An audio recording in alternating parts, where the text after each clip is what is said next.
I haven't been gaming much. I was away in Europe and then started back to work. Oh, yeah. Well, you took... How long were you in Europe? Because I remember you mentioning it before you left.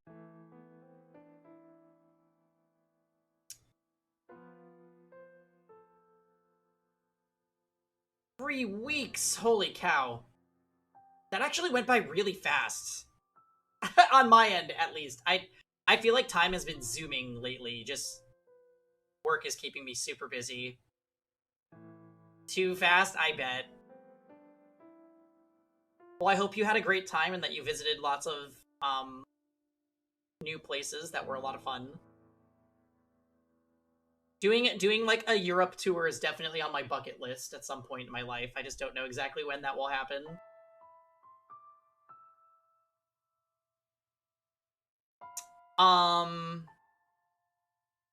Okay. Do it. I'll come with you. Yeah, you can be the guide.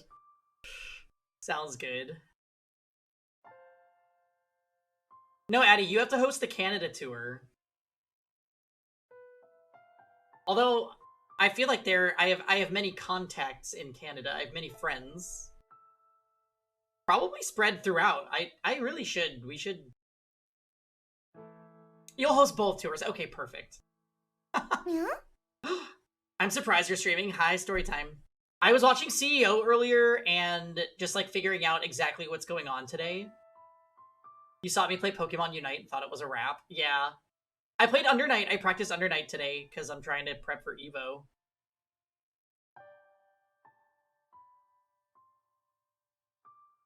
I actually played a ton with 2 GB. That was fun.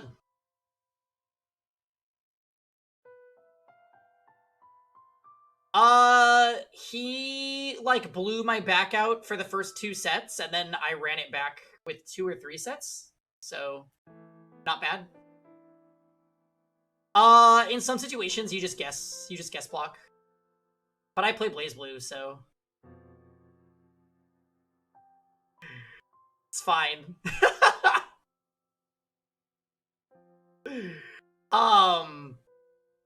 Yeah, so I played some Under Night, I played some Pokemon Unite. We were vibing, and now we're here. I definitely wanted to make sure that we got in something today, though, just because we only played a little bit yesterday, and we have things to do.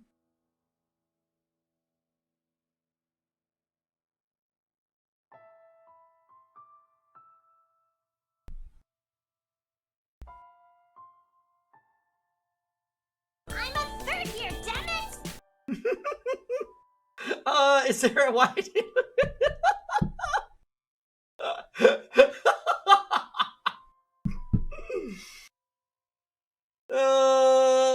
Why did I make that today? I actually I'm a third year, damn it! I literally had to go out of my way to make that, yeah. Because I originally was just gonna put it in Discord soundboard, and then I was like, no. I went out of my way to get it.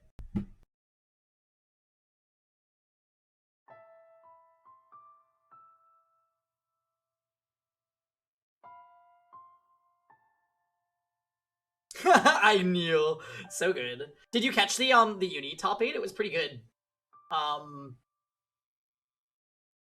Defiant was defeated.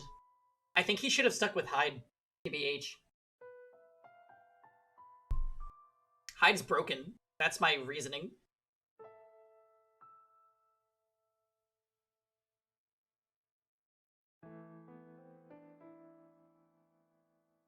Yeah, Lond is also broken, but it wasn't working. You know what I mean? The like BB's like, I don't know. He's got like a third eye or something.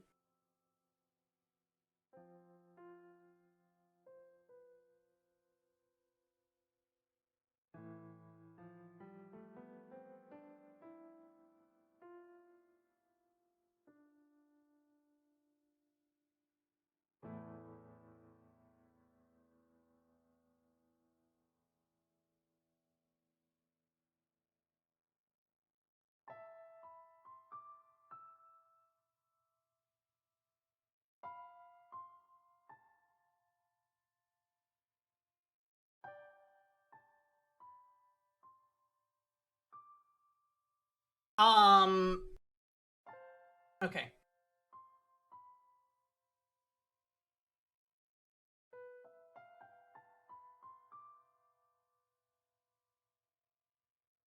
Oh.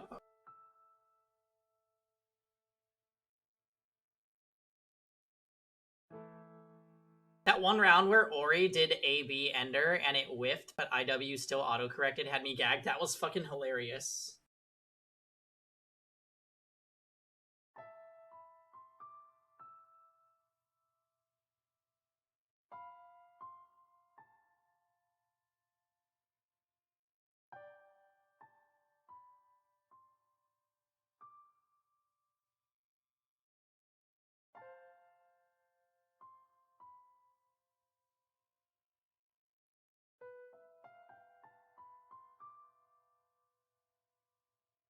Alright, just sending a message and then we are good to go, guys.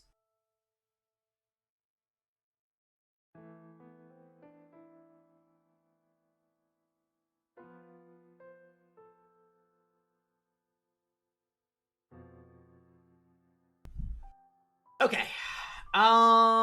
Let's do the things. What happened yesterday? Quick recap. Michael got killed by a bunch of people with weapons. And Giselle was locked away and protected by the witch. And we don't know what that means yet. Although I'm pretty sure it's gonna be a weird, like, oh, we're reincarnating Giselle into, like, a bunch of timelines, and all she wants is to be with Michael, but Michael's been reincarnated into the white-haired girl every time. Yeah. Yep. Alright, so even though we only played this for about a weird hour, an hour yesterday, we got to some pretty important plot points, I think. Dot said that we're closing in on one of his favorite parts of the game, so maybe we can expect something out of this. So this one is literally called The Maid's Tale. Okay.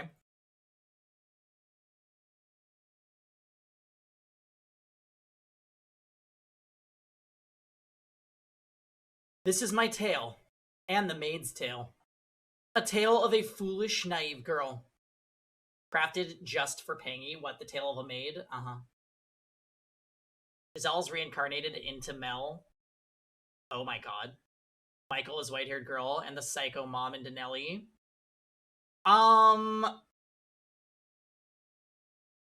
Well, the maid has been in each of the storylines, though, is the only thing. I do kind of wonder if, like, the characters from the other doors are going to become significant in some way like that, but we'll just have to see. Looking back on it now, I'm ashamed of everything, but I will tell you my story in its entirety without embellishments. I ask that you please not let go of my hand.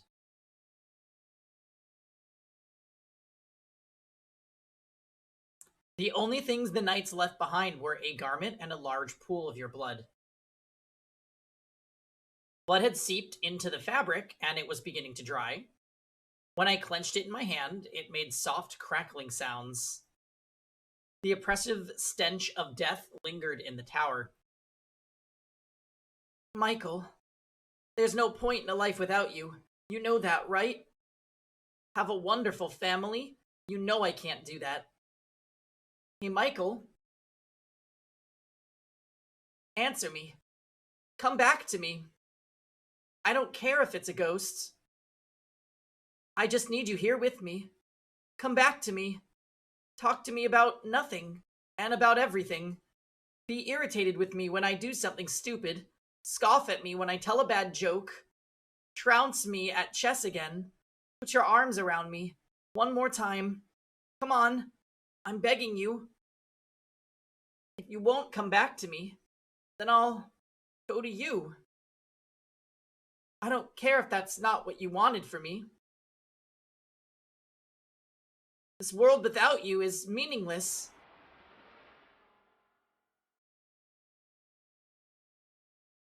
Dying won't guarantee you get to see him again.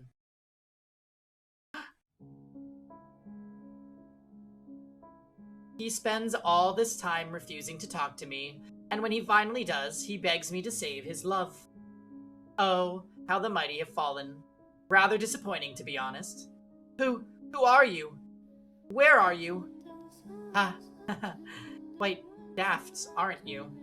Within these walls, I am everywhere. And you've heard of me before. What? I have no...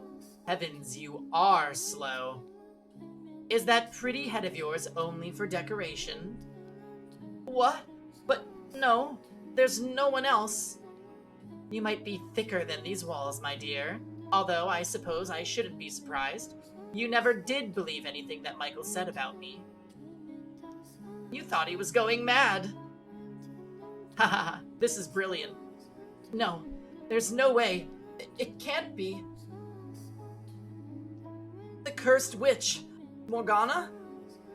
Oh, you even know my name, do you? It would appear my legend has survived longer than I expected. I suppose I should thank all the humans who passed it down for me. You actually exist. I most certainly do, my dear. As I recall, you don't believe in the supernatural, do you?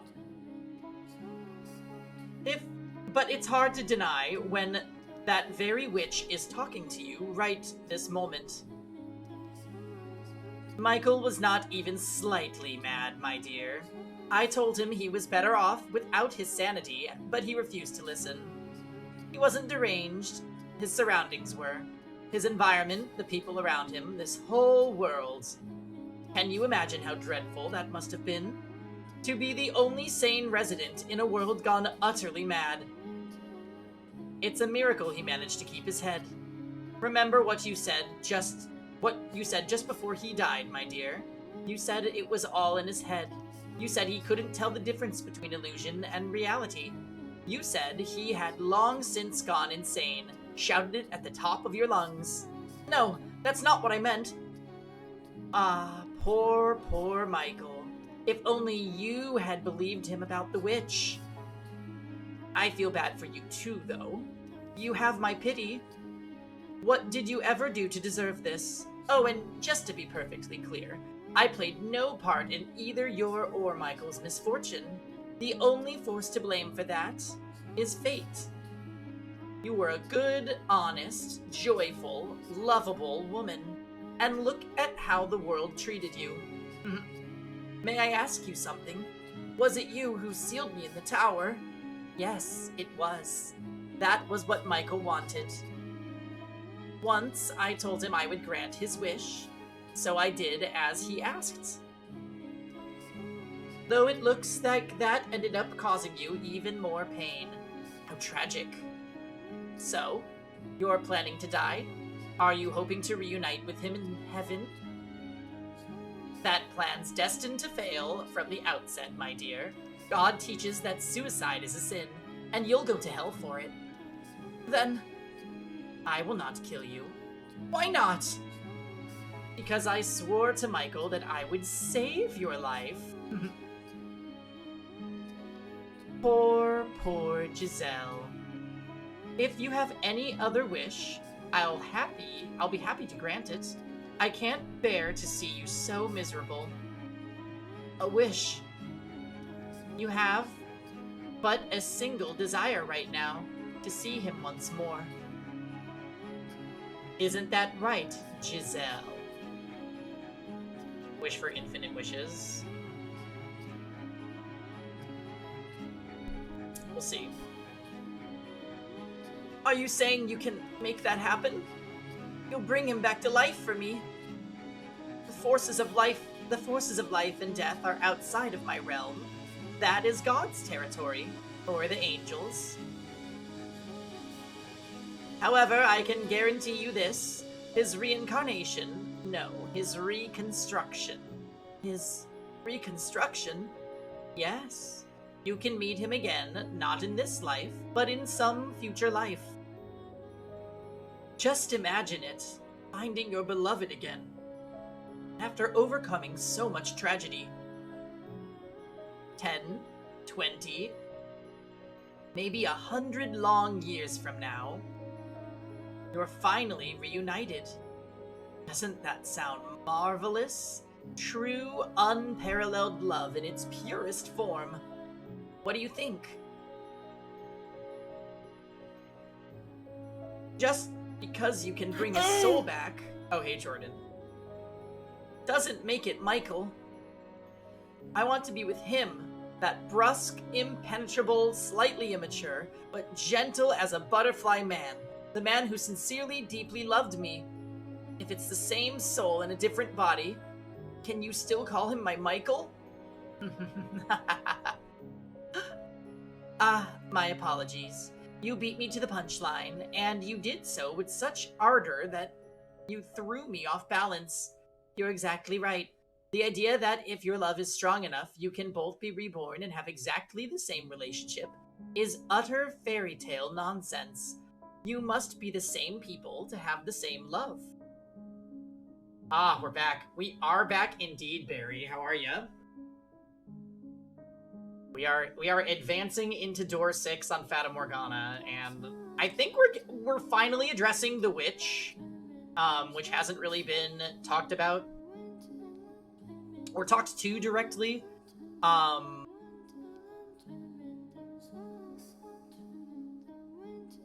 So we're getting some important lore points, I would say.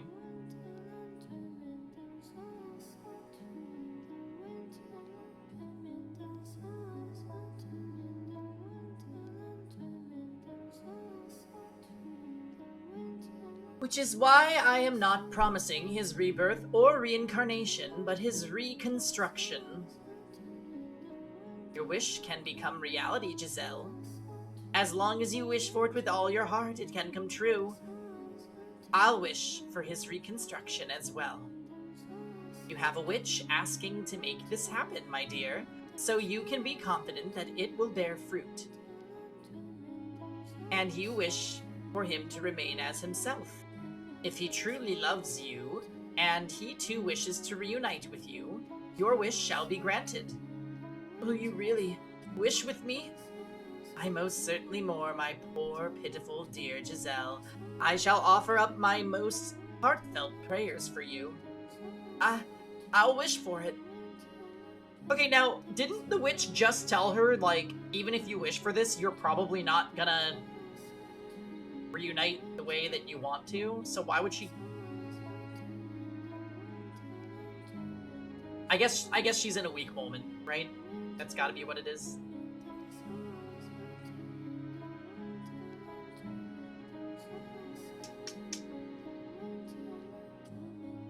The wish is for pure reconstruction rather than reincarnation. That's like worse than reincarnation, though. Michael will come back as Michael, not be reincarnated into someone else. Oh. I'll wish for it. Until the moment of my death, I'll keep wishing for us to be reunited as the same people. I can't guarantee your reconstruction, though. What? I only said I guaranteed his.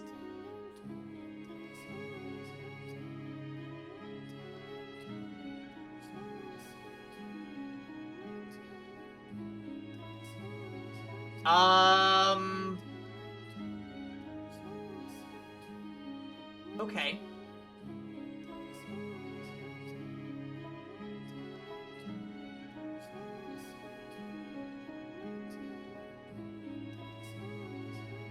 She said this is not BOGO free.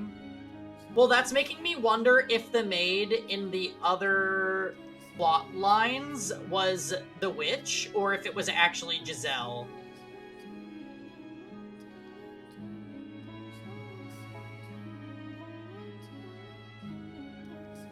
What if Giselle is reincarnated into all the people that were with the white-haired girl? That couldn't be, right?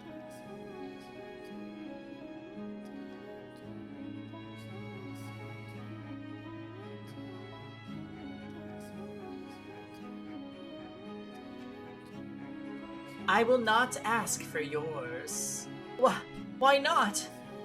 You're not looking at a benevolent wish-granting goddess or an angel with a magic bow and arrow. You're looking at a cursed witch. Then how am I to be with him again? I can offer you but one option that will allow you to reunite with your reconstructed Michael. Tell me, what do I have to do? You must live here with me. Live with you? What do you mean? It was Michael who resurrected me, but he could not serve as my guide. I have work to do, but I cannot do it alone. I need a guide to assist me. Because as you can see, I have no body. If this house did not exist in this world, then perhaps I might be able to give myself form. My soul's form. I don't understand anything you're saying. You don't need to understand. All I need from you is for you to show your utmost hospitality to the people I'm expecting to show up at this mansion someday. Entertain your guests? That's right, my dear. Michael isn't the only one whose reconstruction I'm wishing for. There are others. Several heinous sinners. So I want you to serve as a maid and watch over them when they arrive. Okay, so the maid in all the timelines is definitely Giselle.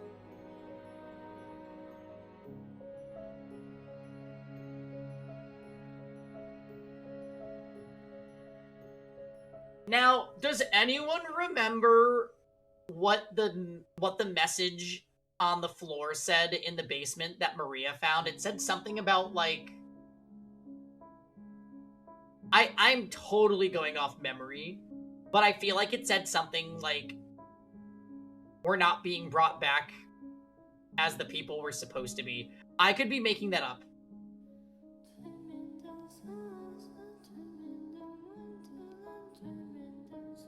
But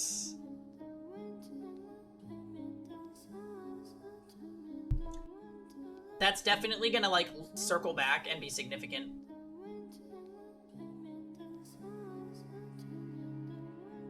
And until then, keep the house in good condition.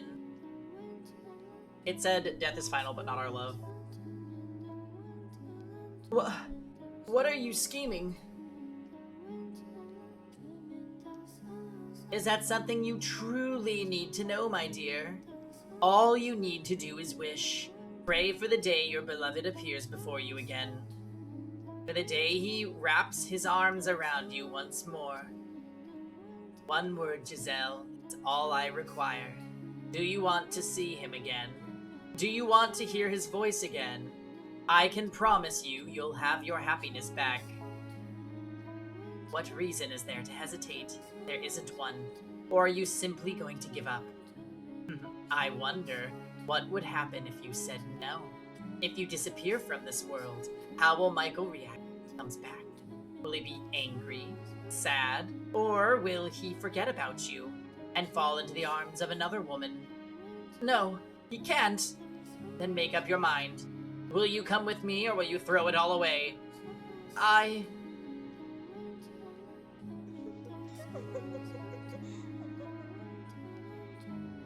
If I'd given it a little thought, I would have realized she was manipulating me. That she was just telling me what I wanted to hear. But I believed her. I accepted her proposition. As unbelievable as it sounded, my desire for it to be real overpowered everything. It was impossible not to grasp at the straws she was dangling in front of me. That was all I could do at the time. The witch's voice also had an inexplicable power to it. It made me believe, as outrageous as it was, that she really could bring you back, reconstruct you.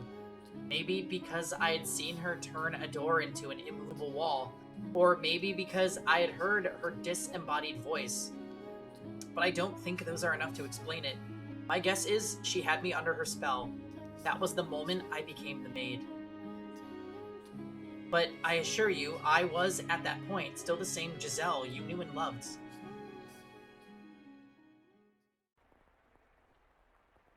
The sound of the rain never seems to stop.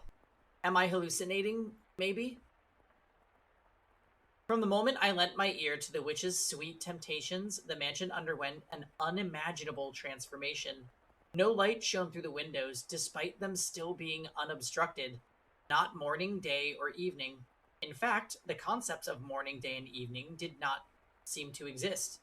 The darkness resembled that of when the windows had all been sealed off, but there was something more fundamentally unreal about it, like it was hovering over a vast, all-consuming abyss within a constant haze of malice. I felt like I had been cast into some unknown realm, and that was why there was nothing beyond the windows. The house was not the only thing that underwent changes. I, too, was no exception. In the blink of an eye, all my basic human urges vanished. I stopped feeling hungry, and I no longer needed sleep. Naturally, I was bewildered by what was happening to me. What was I turning into? Think I'll take a look around. Maybe there have been other changes.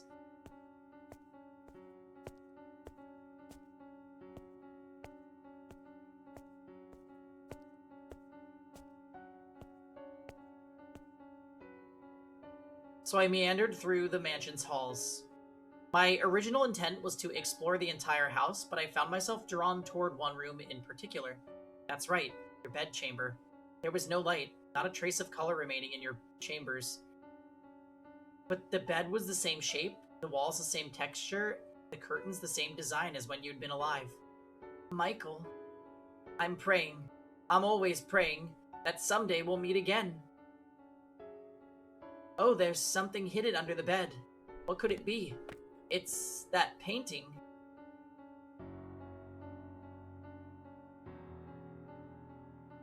Never did get to ask why he got so angry about me seeing this. I'm sure it's something he didn't want to be reminded of. So, we actually don't know what's up with this, because we had a theory that the white-haired girl was Michael, but actually that can't be true anymore, right? So, I don't know why he attacked the painting like he did.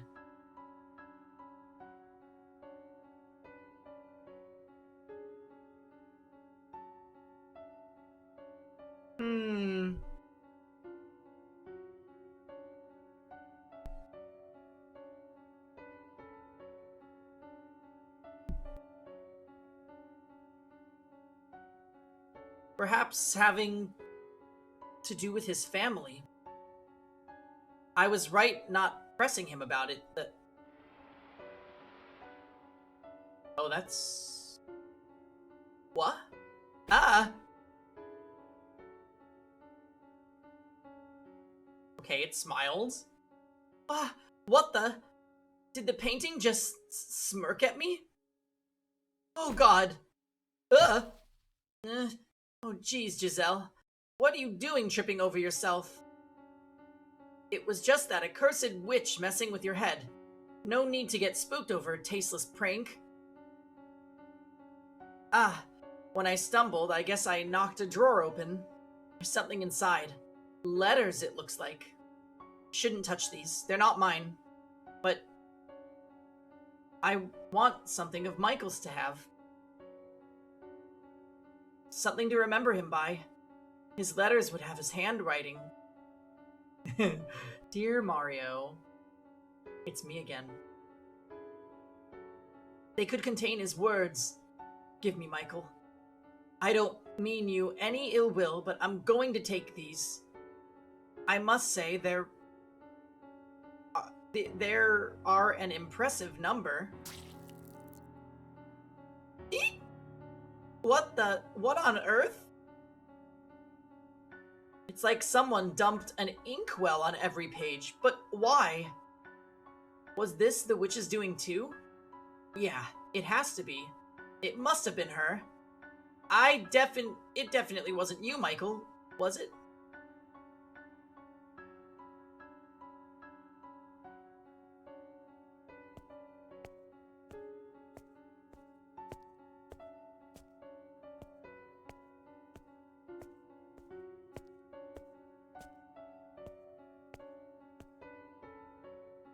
The front door. I wonder what it's like outside. Ah, I can't get it open. What's going on? The bar isn't set, but it won't budge an inch. It's just like up in the tower. I know. The windows. They should open. Then I can... What's going on here? What the heck is going on? It's like there's an invisible wall in front of the window. My hand won't go any further. Ha! This is rich. What else can I do but laugh? What in the world? This is madness. Hurry up, Michael. Turn to me. Get me out of here. Please, get me out of here. I had no idea how to explain anything that had happened in the mansion, but it was clear enough that I was imprisoned within its walls. I was all alone in a nebulous sphere of bleak darkness, and beyond its walls lay void. The layout of the house remained unchanged, but I felt as though I had wandered into a twisting labyrinth. I could cry, but there was no one there to soothe me. All it did was provoke her disembodied cackling, which she followed with, "You chose this, my dear. So you need to hold yourself together and keep wishing." My only real pastime was cleaning. I dusted the same corners again and again, swept the same floors, polished the same dishes. One day I decided I would read the books left in the library. Despite there being more than 100 volumes, I finished every one of them in what felt like no time at all. My life was a never-ending cycle, day in and day out, day in and day out. The house had no visitors. No one, rather nothing, at all set foot upon the property. There were no signs of other life whatsoever there. No birds singing in the morning, no cats sunbathing in the garden, no mice scurrying about the kitchen, no creepy, crawly insects. There was nothing. Nothing at all. The only thing that broke the long stretches of silence was her voice. Tell me, was she kind to you? Was she friendly and courteous? Because she was quite harsh when she spoke to me. These were the kinds of things she always was saying to me. He didn't show up today, did he, my dear? Are you still praying, my dear? Do you think he'll actually come, my dear? I'm still wishing, just like I promised, my dear. You know why he hasn't come for you, my dear? Because perhaps he doesn't actually love you as much as you thought. My dear, my dear, my dear. Have you lost your mind yet? Shut up! I've had enough. I'm done with you. Enough, please. Enough already. Oh, what's got you so worked up? My dearest Mel. I was thinking it too. Oh, what's got you so worked up? You love to talk, don't you? So why not have a nice little chat with me? This is not a chat. Maybe not in your mind, my dear. You seem to think chatting only constitutes conversations you enjoy, but I don't think the word's usage needs to be so restricted, personally. This witch needs a Maria-esque portrait. The one where she's, like, talking about how she's humiliating Jacopo. Maria was honestly super iconic.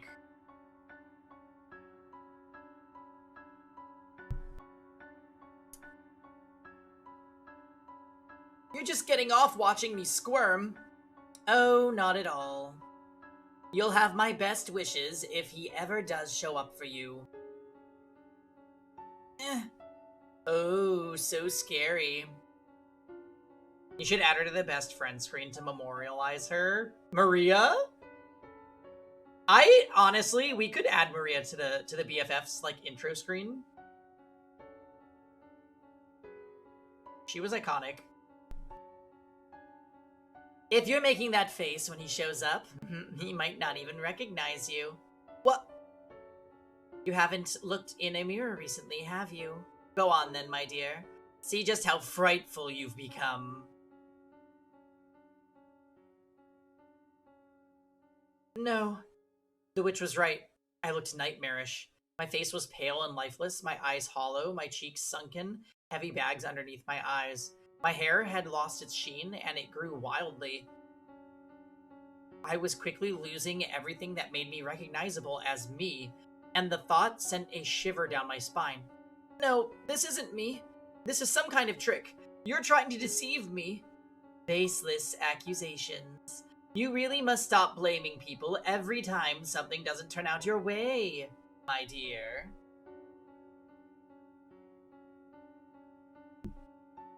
But, but, my face was more what? More expressive, more cheerful, brighter, rosier? You're right. You were never this gloomy, were you? Right, I wasn't. I was always more cheerful than this. Naive girl. Could you be any more narcissistic? Huh? What you're looking at is undeniably exactly what you look like right now. Time did not do that to you, nor did I. The negative energy oozing from within you is what's causing you to take on this form. Did you think you didn't have any dark, ugly emotions inside you? Did you believe you would always be able to smile, no matter what? Did you assume you were pure and beautiful? No one like that exists, my dear. What you see in the mirror is the true you, your hideous, twisted heart. If you weren't always being so nasty, this never would have happened. Anyone's heart would be twisted listening to you long enough. So you're saying Michael's heart was twisted too? I spoke to him for years. No, I'm just teasing. I suppose I may have crossed the line there. I mean, you know ill will, Giselle. Honest. I'm a third year, damn it! Hey, Joe. You knew that was gonna be that, didn't you? I'm a third year, damn it! Welcome. We are honestly in a pretty depressing part of this game. But it's very important, so let's proceed. Allow me to give you one word of advice, though. Look at yourself in the mirror often. If you continue deteriorating at this rate and end up looking like a corpse, when Michael comes and sees you, he won't jump for joy, but run away, screaming in terror. Stop talking. Please, just stop. You know, Giselle, this is only the very beginning. He might not show up for hundreds of years. Corpse Party. That is not on the list. Actually, I don't even know if that's a game. Is that a game or an anime? I can't live that long. Absolutely brilliant. You still think you're alive? What?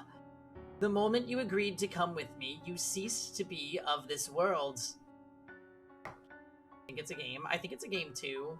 But it kind of sounds like an anime too. I don't know. So don't worry about time, my dear. You can wait as long as it takes. As long as it takes for him to arrive. Hey, Kev. As the witch had suggested, I started checking my appearance in the mirror every day. I wanted to ensure I didn't turn into some horrifying creature. My hair grew, so time seemed to be passing, but I didn't appear to age at all. The flow of time had become perplexingly vague and uncertain. Was it stopped, or was it moving? I couldn't tell. On occasion, I would practice smiling in front of the mirror. My smile was, after all, my one really distinctive feature, and I was certain you had seen me smiling more than anything. Even if my appearance had changed drastically, I thought, you would at least recognize me by my smile. A woman standing alone in front of a mirror practicing how to smile. I'm sure that was quite the comical sight. And that was about how my days went, for an incomprehensibly long time.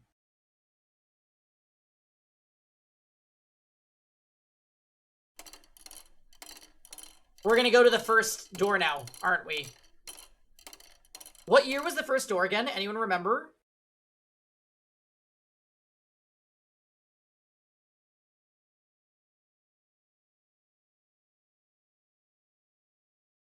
For the first 100 years, I kept track of how much time had passed.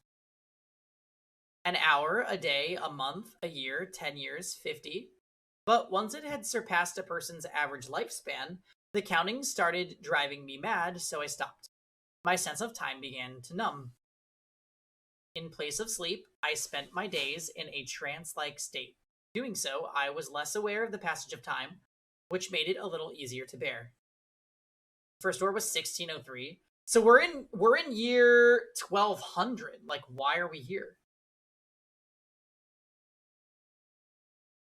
Suspended in this bubble of time, my mind went out to you. We're just refueling on gas. So that was literally a check-in point for her to be like, yeah, first 100 years made me stop paying attention to time. And now we're 1300. The next thing I lost a sense of was myself. I lived as a human for 21 years. After spending nearly 10 times that trapped in the mansion, I began to feel like that was all I had ever been. That maybe my past was all a construction of my imagination. That as an otherworldly being, I merely fantasized about being human. I can't believe maids have to undergo such rigorous training. This is why the maids are all messed up, okay? Had I actually had a family? Had there actually been other people in the world? Did cities and villages really exist? Was there ever really a time when light shone through the windows, when we were happy? But if I knew I started doubting everything, I wouldn't be able to maintain myself, so I settled on believing one thing: that you, Michael, were real, that you'd been with me, that I'd loved you, and that it was you I was waiting for. I tried to always remember that one fact.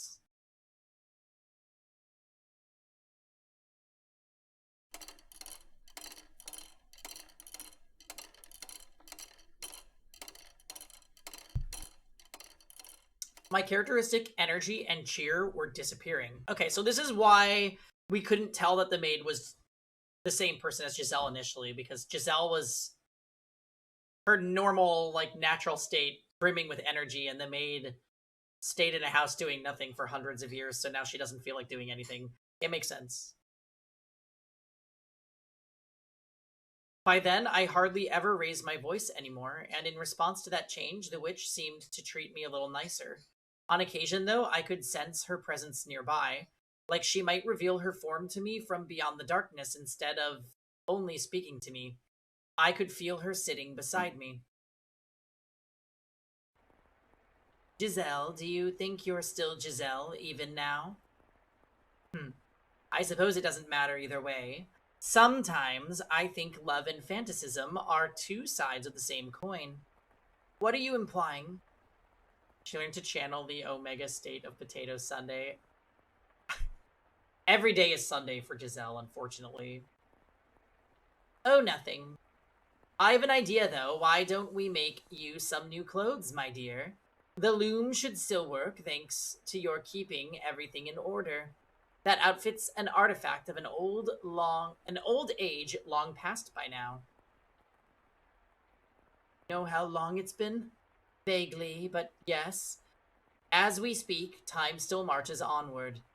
Not too quickly and not too slowly, but at the same pace as your breathing.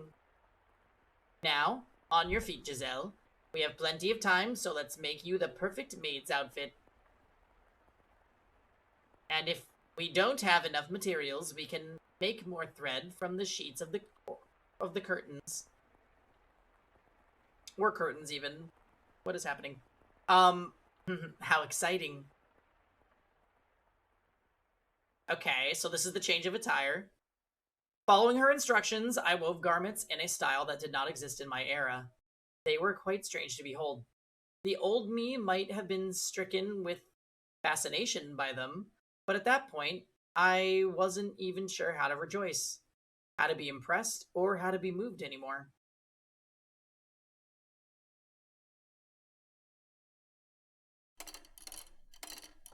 We're getting closer. Okay.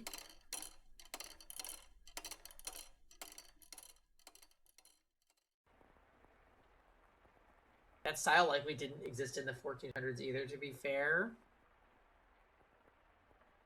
Her, like, Her outfit is kind of like a French maid's outfit, no?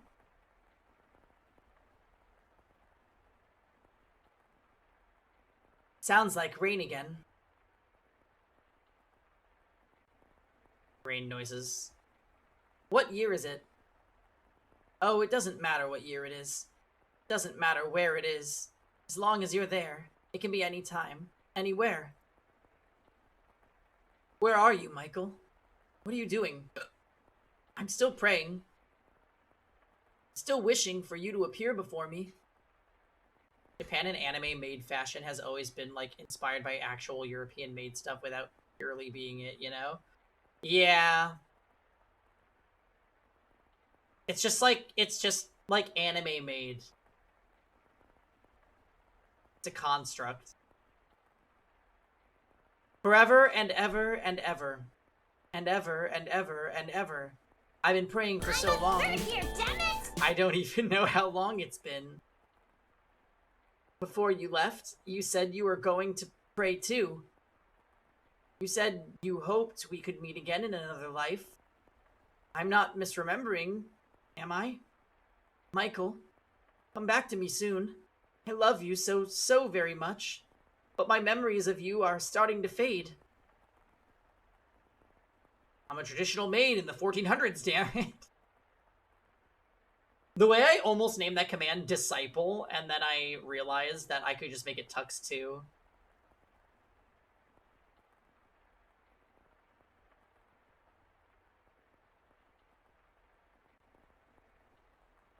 What did your voice sound like? What kinds of faces did you make?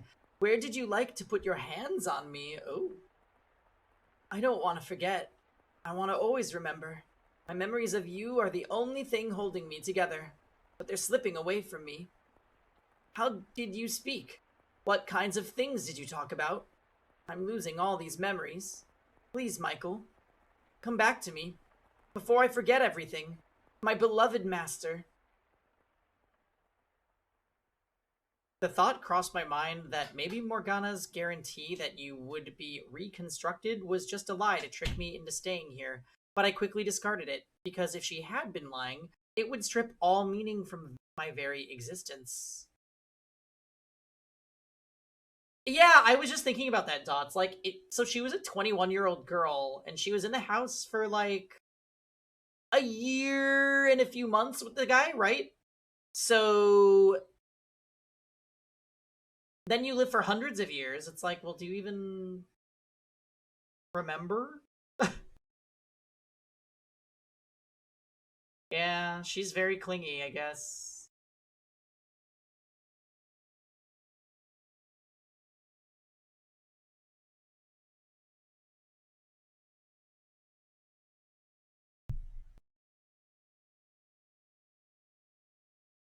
Not as clingy as Snip Snip. Yeah, true. She was the clingiest. Listen, Pangy, if white-haired girl can find a shred of love with Jacopo, Giselle had everything. Okay, so it's becoming very clear that the previous doors are gonna get revisited, and I'm actually really excited to see, like, what is the tea? I have a feeling it's gonna be a gag again when we realize what's happening, because the way that they constructed this game's narrative so far has been brilliant, so I just need to know exactly what was happening. I think it's more that she was pretty much battered down and at her lowest point, and he kind of helped her overcome her trauma and really heal, so it'd be hard to get over that. Yeah, true. The tea is made of rotting parsnip. Yeah. Wow, good memory, Kuroi.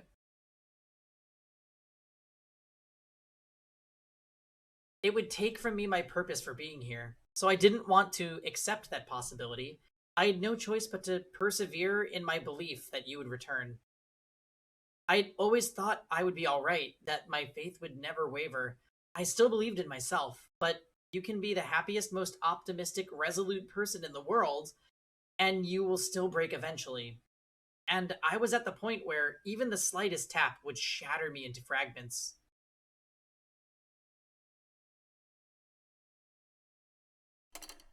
Oh, here we go. Are we gonna get the song again?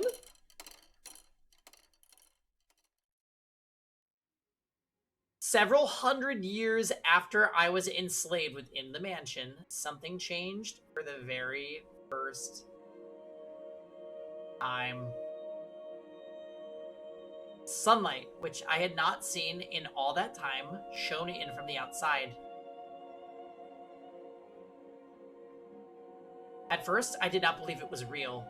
I thought it was a hallucination born of my inner desires, and I thought I must have completely lost it for my fantasies to have escaped my mind.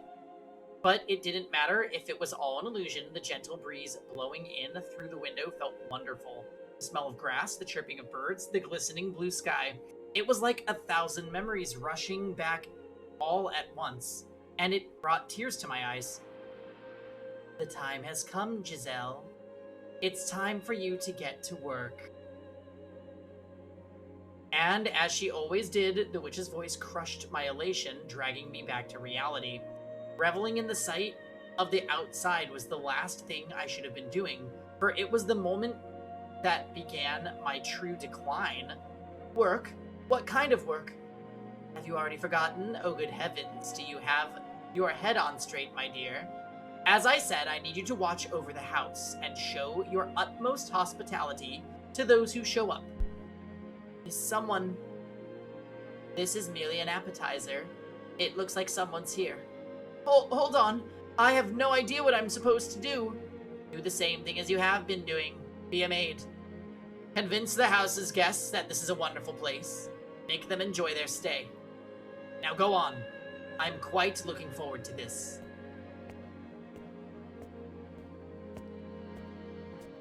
The bar has been removed, but will the door open?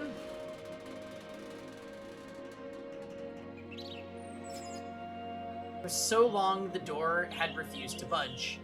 For so long, light had forsaken these halls. For so long, there had been no trace of life. And now, all of that had been turned on its head.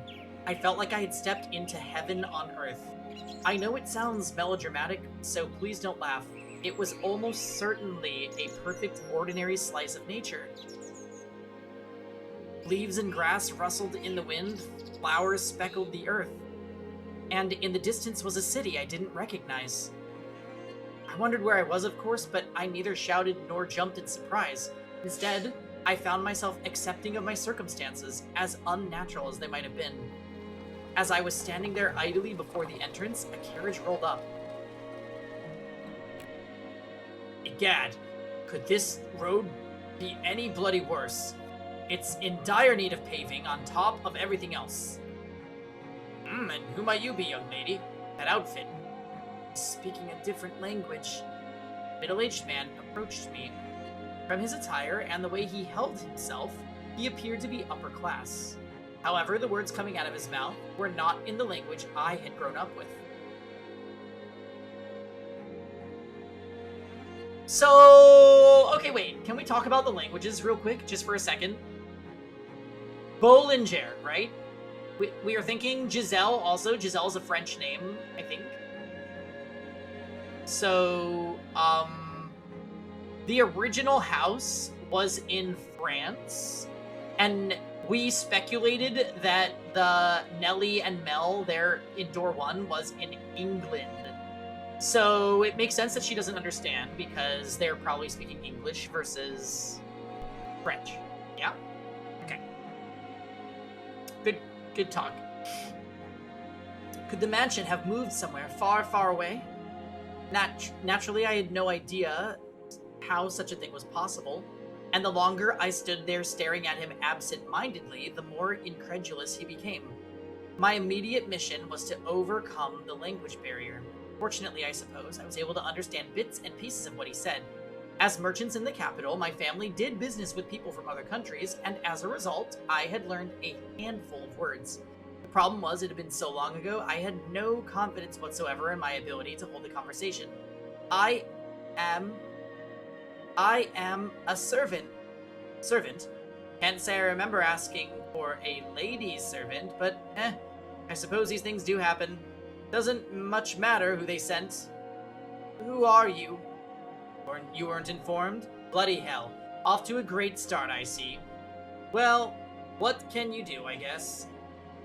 Name's Hayden Rhodes. Just a retired old man.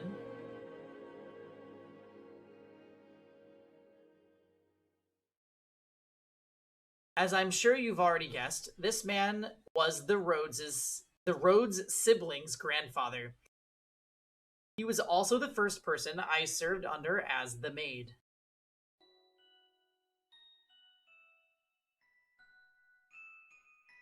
The music!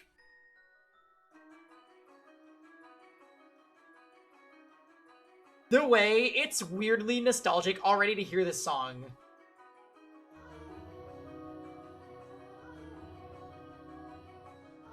Such lovely grandchildren you have.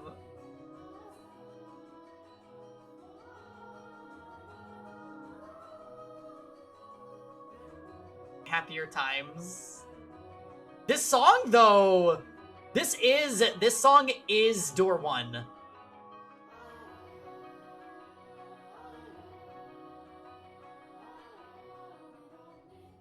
For a member of an esteemed noble family, Hayden was a bit on the eccentric side. He only hired a handful of servants, claiming he was not fond of clamor. There was a single chef, a physician, a servant to take care of all the cleaning, and then me, who served as his personal assistant. Whenever he got the chance, Hayden would chase me down and make me practice proper etiquette. According to him, I had much to learn. Or at least technically a servant of the Rhodes family, young lady, so I can't have you going around playing the country bumpkin acts. Yes, sir. And we'll have to do something about that accent, too, while we're at it. I have an accent? Thicker than bloody molasses. Now I have no interest in sticking my nose into your business, asking where you hail from. But while you are here, you must act the part, young lady. Lucky for you, I'm retired and have all the time in the world. I'll teach you everything you need to know about proper etiquettes. All right. Speak up, will ya? Yes, sir. Hayden did not go easy on me either. In addition to my day-to-day duties, I studied etiquette, the language, proper pronunciation, and formal diction. Anytime I made the slightest mistake, he would shout his dissatisfaction. The grandfather was actually mentioned a few times during door 1. Oh, I don't actually remember. Mel was just trying to learn Latin. That is correct, actually. Listen, carefully. A servant is the face of a house.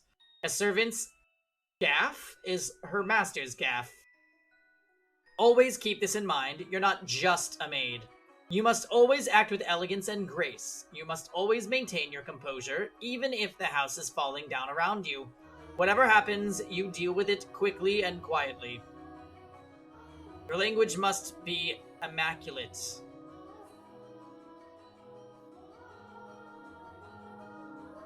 No ums, uhs, or pauses. For any reason. Yes, sir. No stammering either. Sorry. Bloody hell. You are not going to make this easy, are you? Whose idea was it that a country bumpkin would make a good servant? I'd like to give him a piece of my mind. There's this really goofy rumor about him that Mel mentioned. Not sure if I should mention specifics, but it was that he said he was really lucky with one silly thing that Mel specifically mentioned. Oh, honestly, Dots, I think it's okay for you to tell us, because that type of thing is probably like, if you played the game and then watched somebody play it, you would immediately be like, oh my fucking god, they layered that shit in there, and no one would notice. Like, you can tell us, it's fine.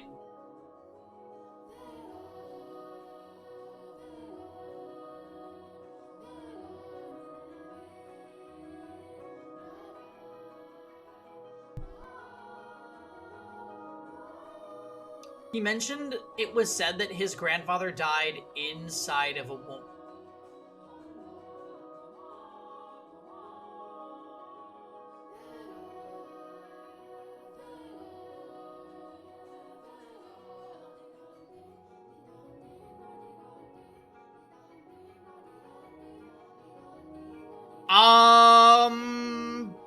Okay. I'm a third year, damn it! I just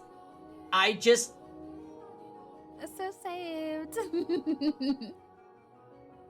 What if Giselle relives?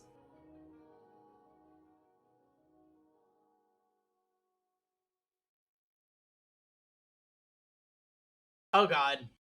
Okay. Okay. This has potential to be extremely fucked up.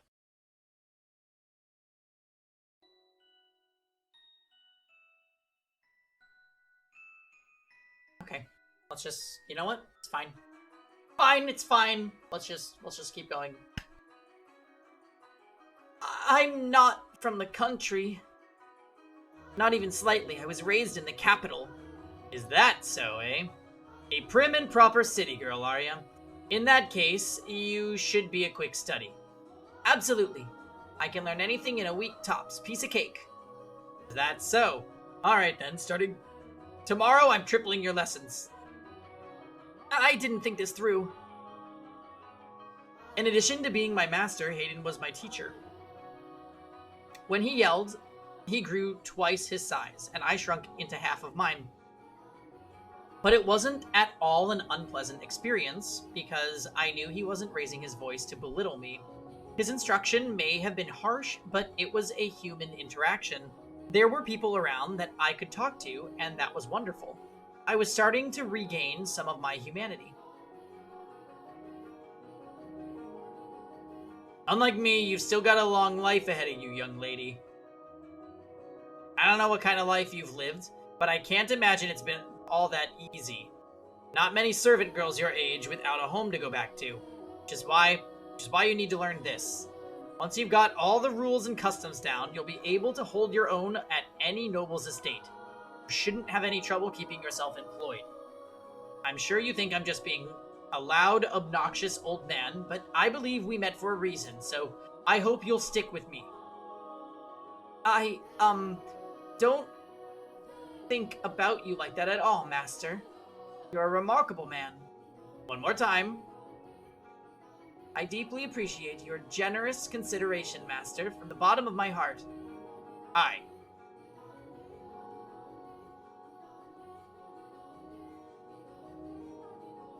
I didn't know much about Hayden's situation, why he had retired to the mansion all alone, away from the rest of his family, but anytime I asked about them, he would say, "Happens sometimes," with a melancholic frown. Before long, 2 years had passed. By that point, my etiquette had improved enough to satisfy his high standards. In that time, the mansion underwent a number of decor changes as Hayden brought in sculptors to work on different areas of the house. He also sealed off rooms that were not in use, such as the observation tower and the chapel. It was a sad thing seeing areas with so many memories for me falling into disuse, but as a mere servant, I had no say in the matter. In addition, Hayden seemed to greatly enjoy renovating the house, so I watched him warmly. The furniture was all gradually replaced, gorgeous paintings hung on the walls, colorfully pardonnez-moi. patterned curtains installed. Did he bring in landscapers for the Rose Garden? The Rose Garden is here in this timeline. I'm pretty sure there's going to be a greater significance to it, too.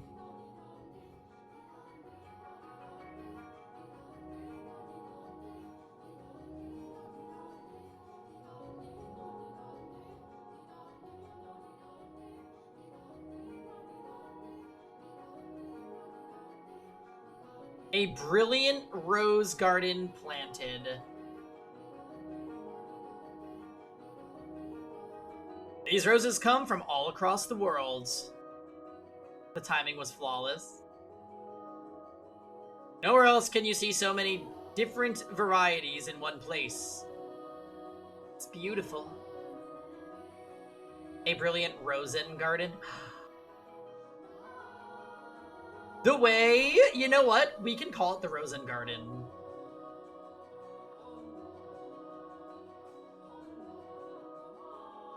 Here's the real question though, Rosen. Do you like Maria or Nellie more? I need to know.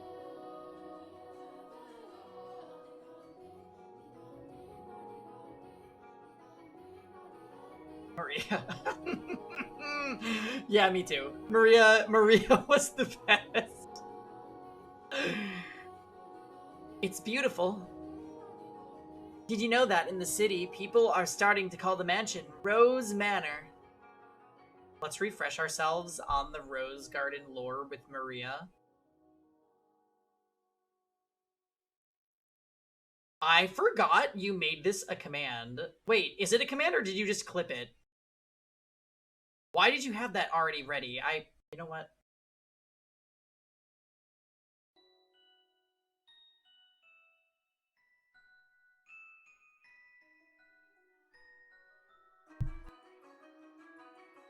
It was in the clip session of Discord? Okay, fine. I'm a third year, damn it! Yeah.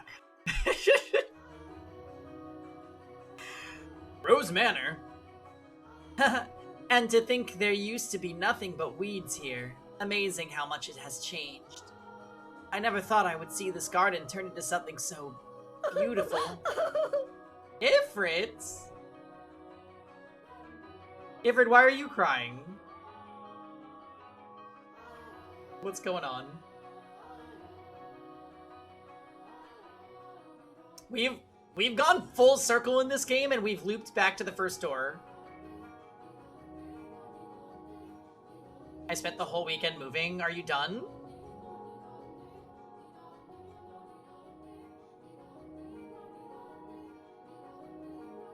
And now back to work tomorrow. I know, but at least 4th of July is Thursday. I lucked out this week and I got Thursday and Friday off. So it's gonna feel like a really, really short work week. And on top of it, it's the first week in our new office and I'm like, oh my god, indoor plumbing.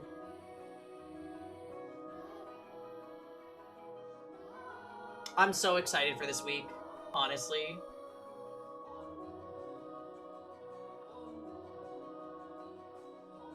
Is it Evo weekend? No, so Evo weekend is the 19th? Actually, hold on, let me look at the calendar. What are the exact dates I'm going to Evo? So, yeah, so it'll be about 2 weeks. Closer to 3 weeks. So I'll be gone the 19th, the 20th, and the 21st for Evo. So we still got time before I disappear for an entire weekend. And you all are depraved of Fata Morgana in case if we're still playing that by then. I mean, we probably will be, right? I feel like we still haven't like fully taken out. We haven't unpacked this game's entire plot. And then after Evo, you're coming to Canada and then Europe. Hey, Eddie, if you pay my way to Canada, I'm going 100%. Thank you so much. Are you fond of roses, young lady? You're gonna sell feet pics? I would be, yes. Thank you. Blah, blah, blah, blah, blah.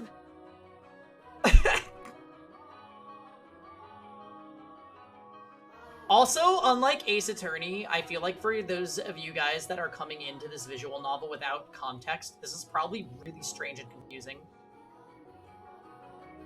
This game is like mega playing the long game though, in terms of like circling back to previous writing and making you have light bulb moments. Yes, red ones especially. Red roses mean a great deal to me.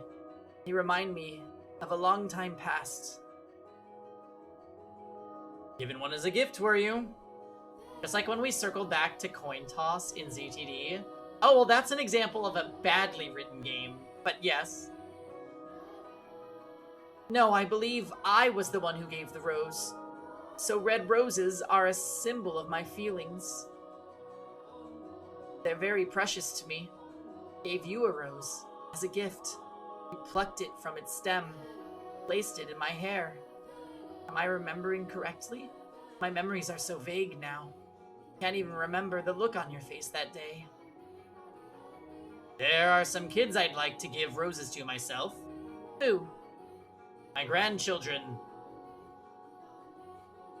Oh my, you have grandchildren? Aye. Thought we'd been in touch for some time. Though we haven't been in touch for some time. Last I saw them, it was 4 years ago. When my second... Ha ha! Ha! The slip up. Oh. We're hydrating, yes. Hello, Blade.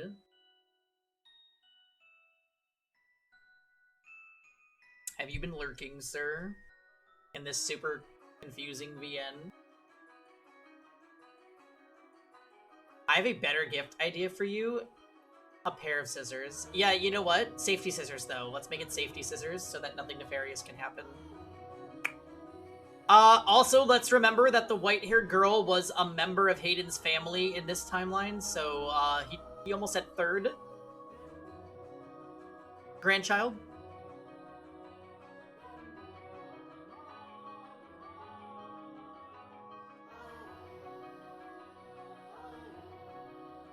The sweetest girl in the world with lovely flaxen hair. She's going to be a real beauty when she grows up. Anyway, they're wonderful kids. And one day, I want to hand this garden over to them. Each and every rose containing my hope that they'll lead comfortable, healthy lives. Free of strife. I'm a third year, damn it! Let's make it Genocide Jill Scissors instead with raving reviews. Boombaya. Hey, Tux.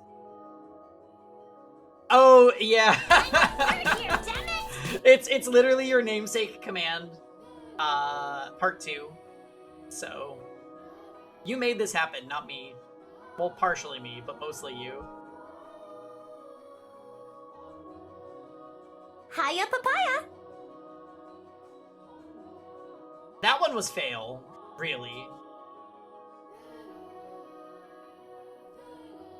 Tux 2 is more your brand.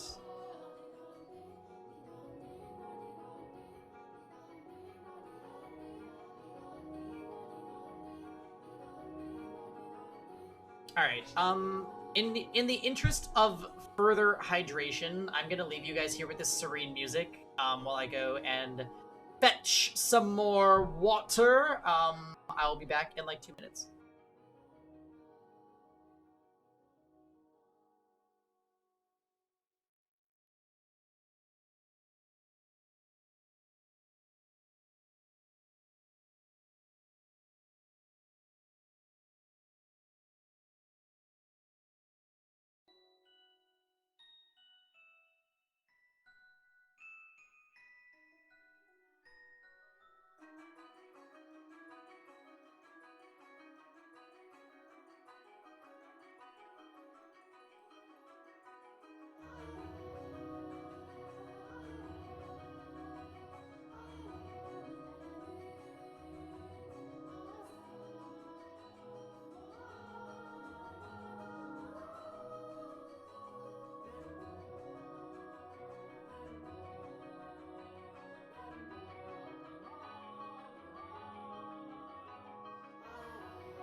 Okay, we are back. Hi, everyone. All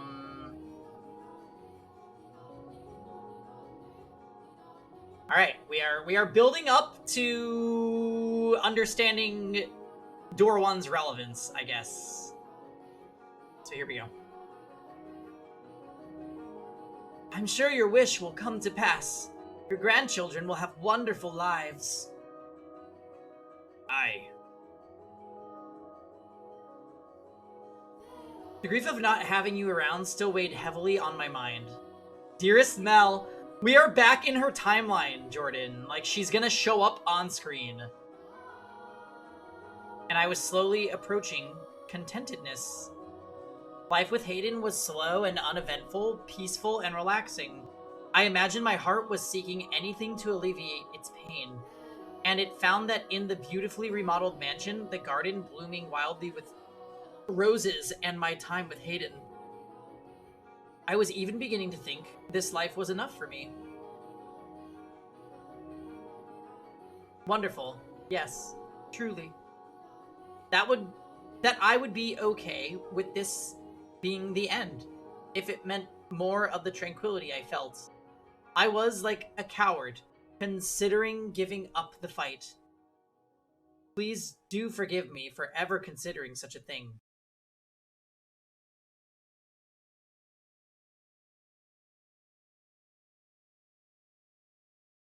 Hayden seemed to be in high spirits that day. A gift had apparently arrived from his son who lived far away. It was a tea set, some leaves, and a small jar of sugar. Miss? How can I be of service, master? Brew me up a pot of this, would you? Be careful not to steep it for too long. You want it to get it just right for the best flavor. As you wish, master. Banning Jackie Tron. Okay, fair enough.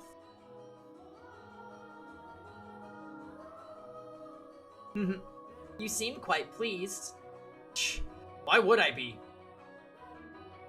A boy who shunned his old man for years sends him a paltry gift on a whim. I'm super happy with how my Khalil vid is doing. It's lapping my last 2 character analysis vids. Really?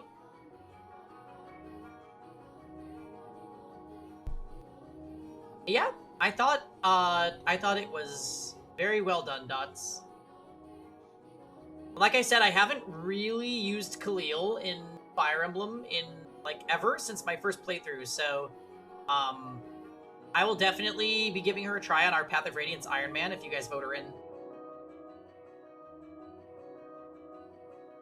Oh, that's great! It passed 200 views.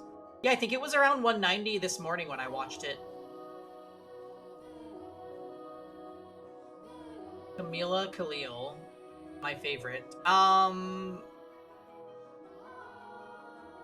Jordan, you seem to be confusing her name with someone else.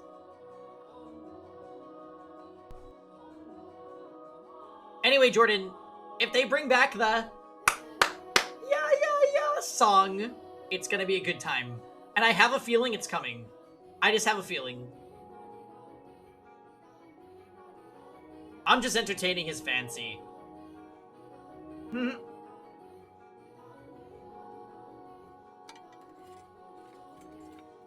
Yeah, oh, yes, the song is by Camila Cabello, yeah. Your tea is ready, master. Ah, what a wonderful smell. Tea and roses are life's best damned spices. Now, let's see what the boy chose for me. If it's no good, I'll be sure to write him an angry letter. He looks so happy. He must really love his family. It's a little bitter. Shall I brew another pot? No, it's not your fault. Must be something with the leaves. Would you like to add some sugar, then? There was a small jar of sugar with the tea set. Now that's some bloody fine sugar he's procured. White as snow and sparkles in the light. He chose it just for you, master. Bloody hell, what demon possessed him? Alright, give me 2 spoons then. Yes, master. Here you are. Ah, splendid. This is some exquisite tea. The sugar balances the bitterness of the leaves perfectly. I guess that boy does have some. Master? Ah! Master! Master! Ah. Was it poison?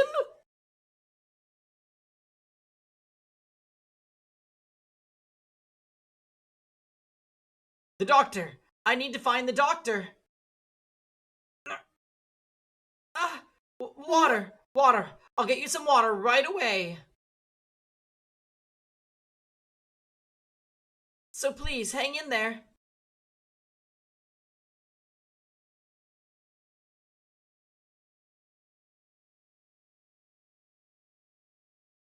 Thanks to the quick treatment provided by his personal physician, Hayden survived. But he didn't make it out with much more than his life. He was permanently bedridden by the affair. It was asbestos. Evidently, the sugar I had put in his tea had contained poison, which had done irreparable damage to his nerves and muscles. Most of his body was completely immobile, except for his left arm.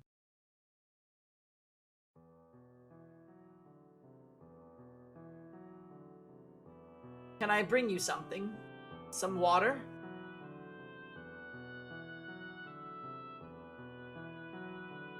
Had more than my fill of water.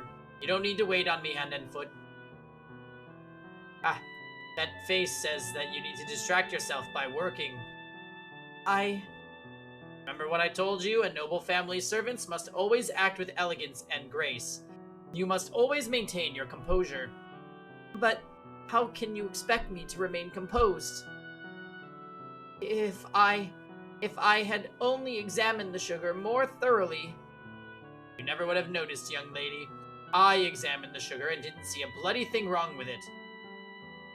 He was damn crafty, that's for sure. Why would he do this? His inheritance, I presume. Something must have come up and he needed money quickly. That's no reason to poison your own father. Blood is nothing but an obstacle to ambition. Or maybe he just hated me. Could anyone possibly hate you? Perhaps that could be said of the me you know. But when you live as long as I have, you're bound to make an enemy or two. Mine just happened to be my son. I was planning to give him everything anyway. He didn't have to do this. It all would have been his. Master?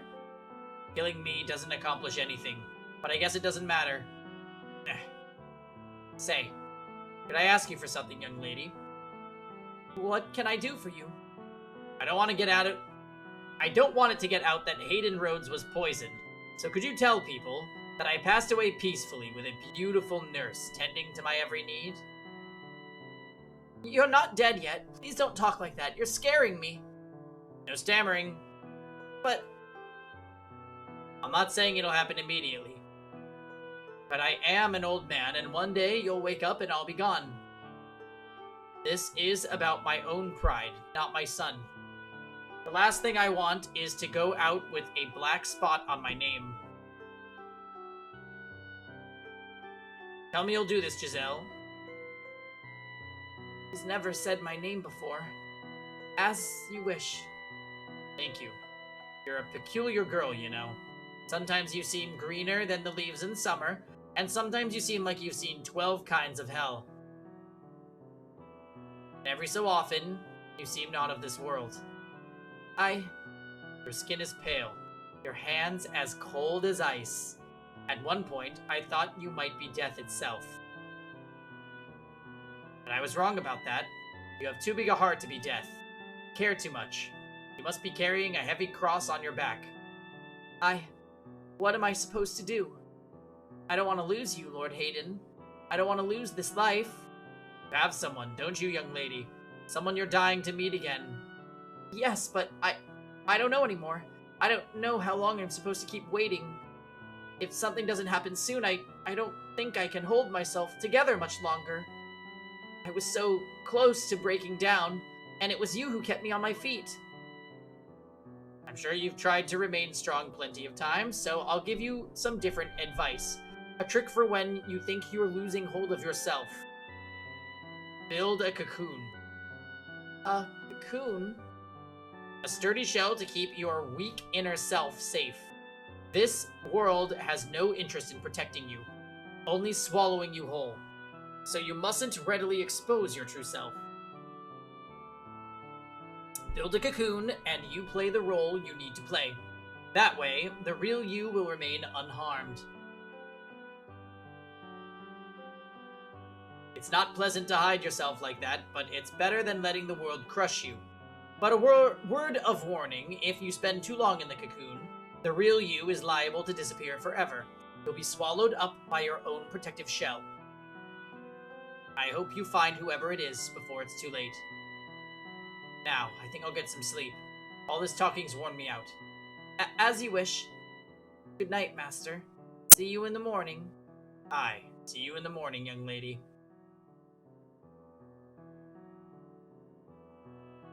The next day, Hayden was dead.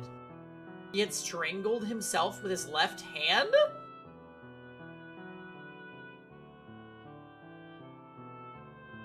Is that even possible? Wouldn't you, like, lose muscle strength as soon as you went unconscious?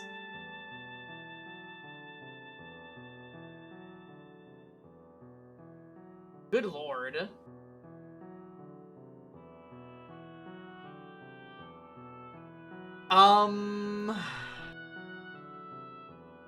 It's anime metal, he can do it.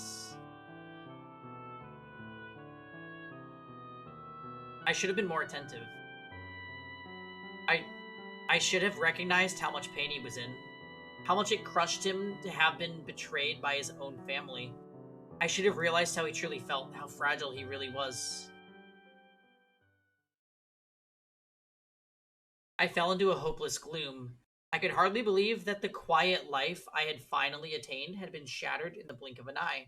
Hayden's other servants quickly went their own ways, and I vividly remember the dirty looks they all gave me. Everyone knew how he had died, assumed I had done it. I had no reason to kill him, though. But they had more than enough to believe so. For I had indeed been the last person to see him alive, and I held firmly to the story he asked me to tell. While I was unable to convince the other servants, his family was far more accepting of the story that he had departed for the next world happily. Though that did not make the truth any less heartbreaking, especially since I was the only one who knew it. Why does this always have to happen? I was happy, but I can never seem to keep hold of it for more than a flash. Despair always comes marching in to rip it away. What am I doing here? What kind of person were you, Michael? What kind of person was I? Oh, my dear, you look positively miserable, she said Zetsubo.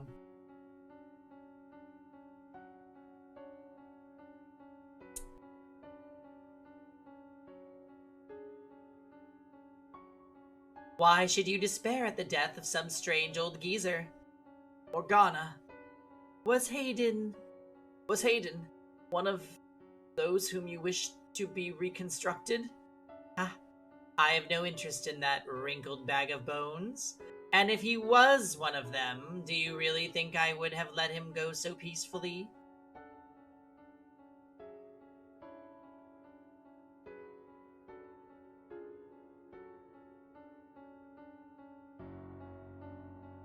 Okay, so wait a minute.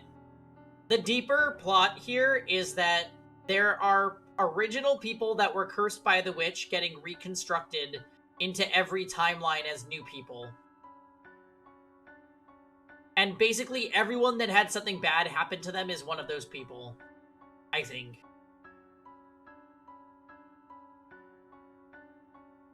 So Nellie, Mel, white-haired girl, Paula, the merchant, Bestia, Maria, Jacopo.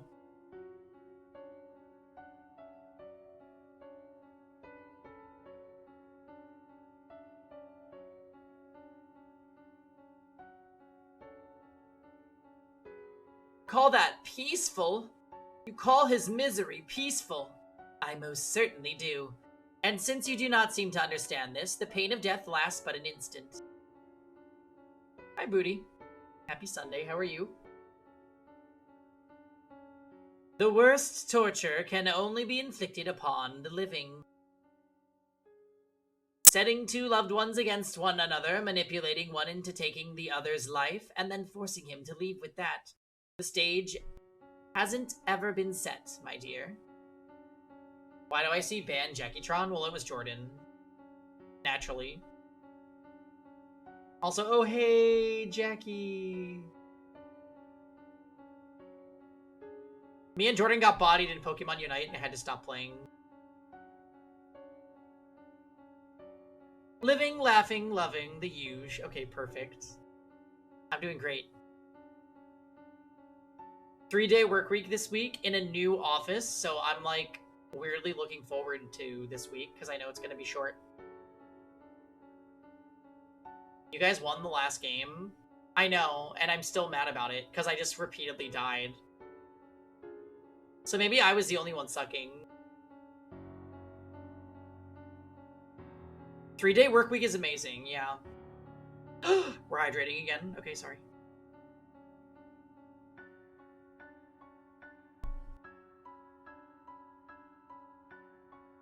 Jordan was also there. Yeah, but Jordan's good at the game. I hope the raids go well, Saber, and that we are leveling Pictomancer. Thank you. I need to get ready for BB26. Oh, wait, when does it start? I forgot Big Brother is like airs during the summer. That's exciting.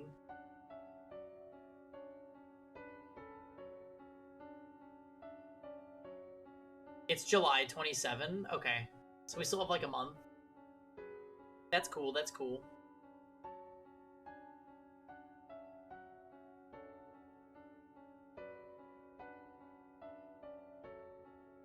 And you would have me play a part in that. Indeed, you agreed to accompany me. You are here to be my guide, and you're doing a wonderful job so far. I haven't done anything. Oh, but you killed that old man, did you not? I hope it's a good cast. We'll see. I think modern CBS reality shows are kind of like they've run their course in a lot of ways, I think, and the newer seasons are not as good as the old ones. But maybe that's just nostalgia talking, or maybe the show was legitimately better before people figured it out.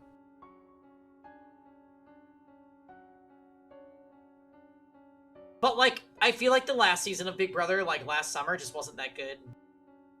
It was okay.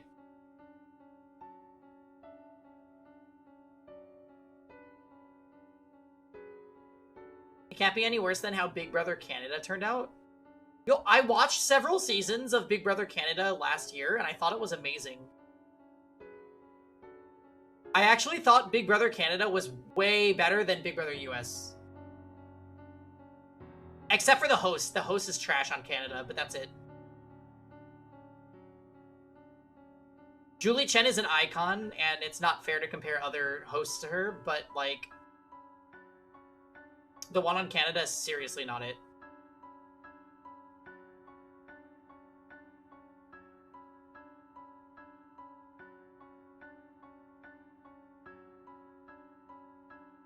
Big Brother Canada started going downhill and struggling a lot and just got formally canceled a few days ago. Seriously? That's such a shame, Dots. Big Brother Canada was amazing. The time, like, I watched several seasons last year.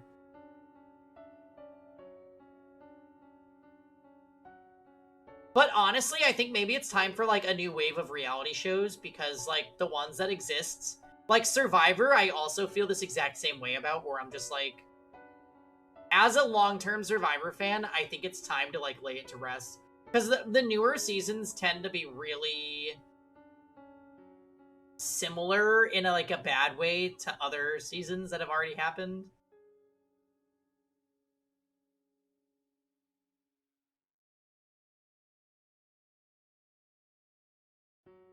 Yeah.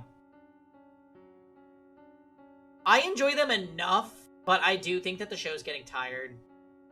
And, like, it's, what, the first season of Survivor was, like, 2001, so, like, I think maybe it's time.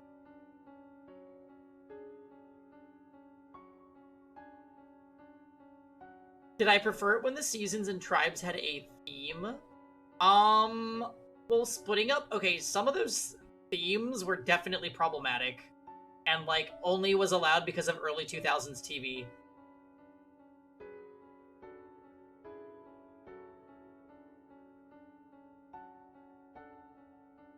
Also, Survivor has this weird, like, racist tradition where every time that you get to, like, when the jury is appearing, all of the African American contestants get voted out immediately. Like, it happens every season, and I feel like it happens in different ways, but it always happens, which means it's problematic.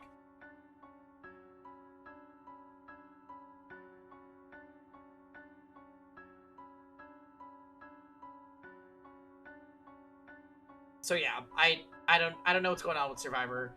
Also, Jeff Probst needs to retire. Like, I feel like they could reboot Survivor with a new host, and it might actually be good.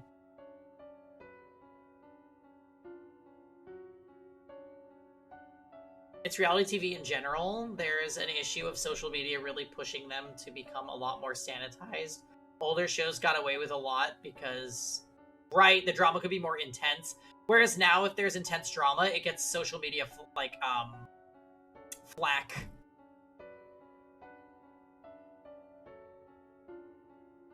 Let's watch the old Mole seasons. I'm actually interested, but I feel like it might be bad.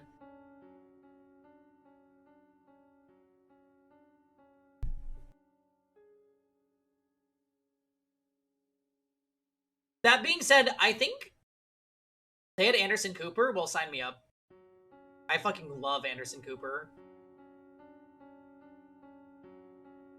Is that the fat old Morgan? Natalie? Morgana's the witch.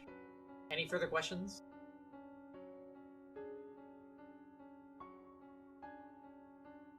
Get your act together! Ugh. Okay, so wait, the witch is actually being mean. Thanks to you, my wish is one step closer to fruition. What do you mean? Date night with Ryuji? My body pillow? No. I actually watched season 1, 2, and 5 on YouTube when I was in middle school of The Mole? Oh my god.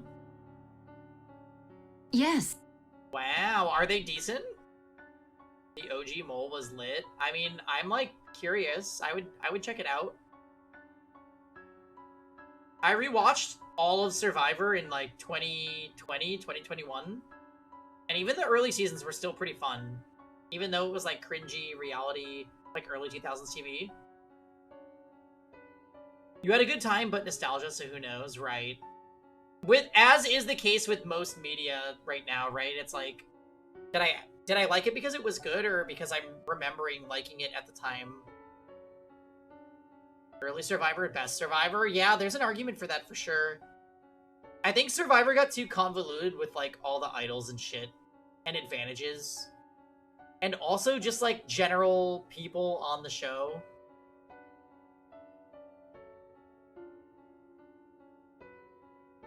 Just pretend that you don't know who any of the celebrities... I mean, you don't have to pretend, but like, does it matter if they're celebrities or people you don't know? Before there was 104 twists per season. Yeah, it's very annoying. The entire Survivor metagame has turned into like, who has the idol? Who has the advantage? It's just tired. I think Survivor should just stop, or they need to reboot it without any of that. And also, no more Jeff Probst.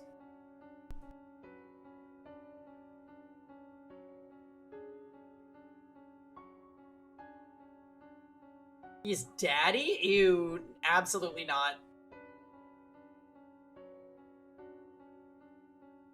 Maybe he'll leave after 50. I think we're on 48 or 49 for the next Survivor season.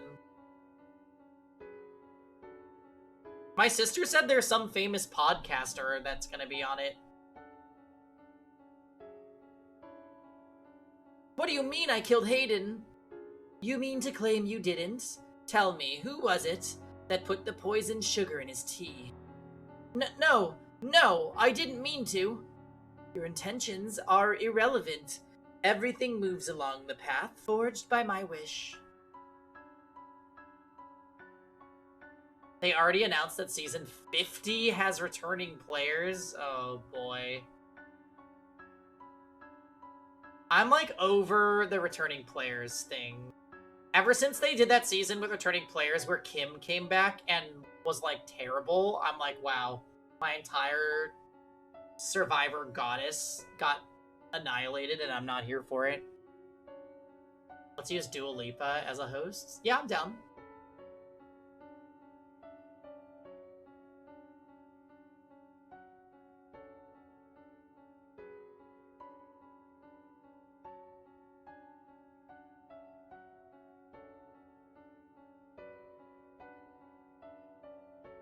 You shall continue to follow its will.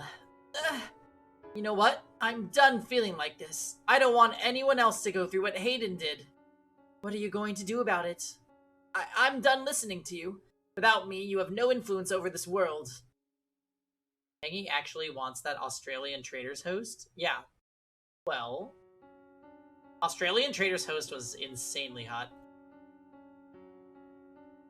Oh ho! So I'll die. I'll take my own life right here and now.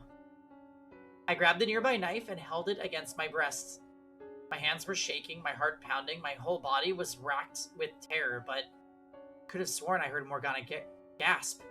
This was her one weakness, I thought. What are you thinking? Don't do this, Giselle. Don't be foolish. Put the knife down, right now. I'm done trusting anything you say. Giselle, put the knife down. I miss you so very much, Michael. I've wanted nothing more than to see you again. But if my being Morgana's guide is going to cause other people suffering, then I can't. It's all over, Morgana. Huh? There's no blood. No pain. Why? Absolutely brilliant. I told you not to be foolish, but you just wouldn't listen to me. Such a silly girl. I really am.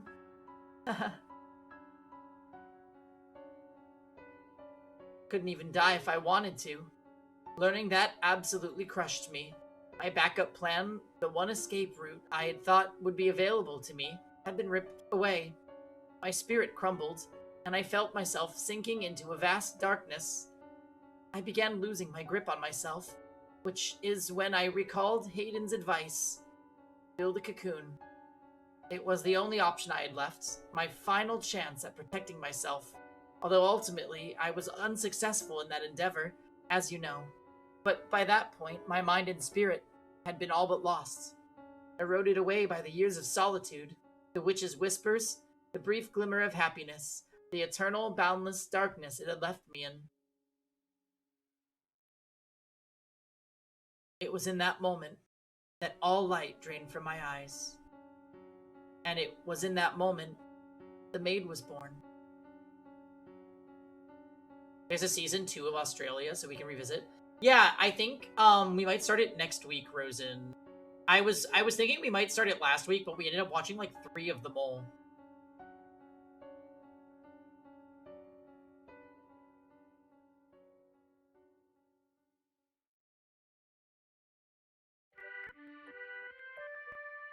Jordan! It's back!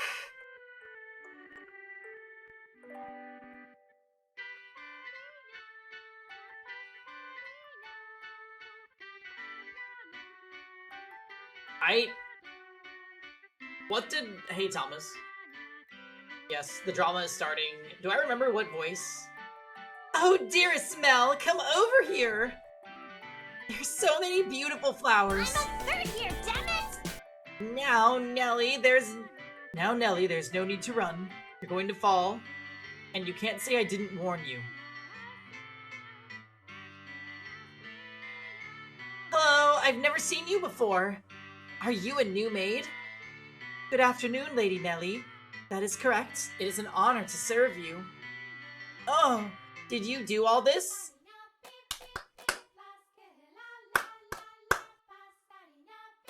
I did not. The garden was your grandfather, Lord Hayden's work. Wow, is grandfather a wizard? Perhaps he was. I'm sure he would be delighted to know you like it. Did grandfather like flowers? Yes, he loved them quite dearly. Wow, I love flowers too. Never seen a garden with so many pretty flowers. Did you know this kind of flower is called a rose? Just like our name. Why yes, they do sound alike. And like the flowers, you are also a very sweet little girl. Say, what's your favorite color of rose? I like all colors. But you don't like any the most? That's too bad. My favorite is pink. Pink roses are so pretty. Indeed they are. Ah, geez, there you are, Nellie. Oh, my apologies. Please don't mind my sister. Oh, not at all. We were having the most wonderful time. That's good. I imagine we'll be seeing each other around, so it's a pleasure to... Dearest Mel, let's see what the inside's like. Mother says I have my very own room. Slow down, Nellie. I beg your pardon. The inseparable siblings ran off toward the mansion hand in hand. It was a heartwarming sight. The next moment, when they stepped inside, I saw something else. The darkness enveloping the mansion seemed to flare up, and the open door a gaping maw into its hungry bowels. The whole house looked as though it was cackling. It was, I presume, the witch Morgana's madness taking form, a manifestation of how she felt now that her centuries in the making wish was bearing fruit.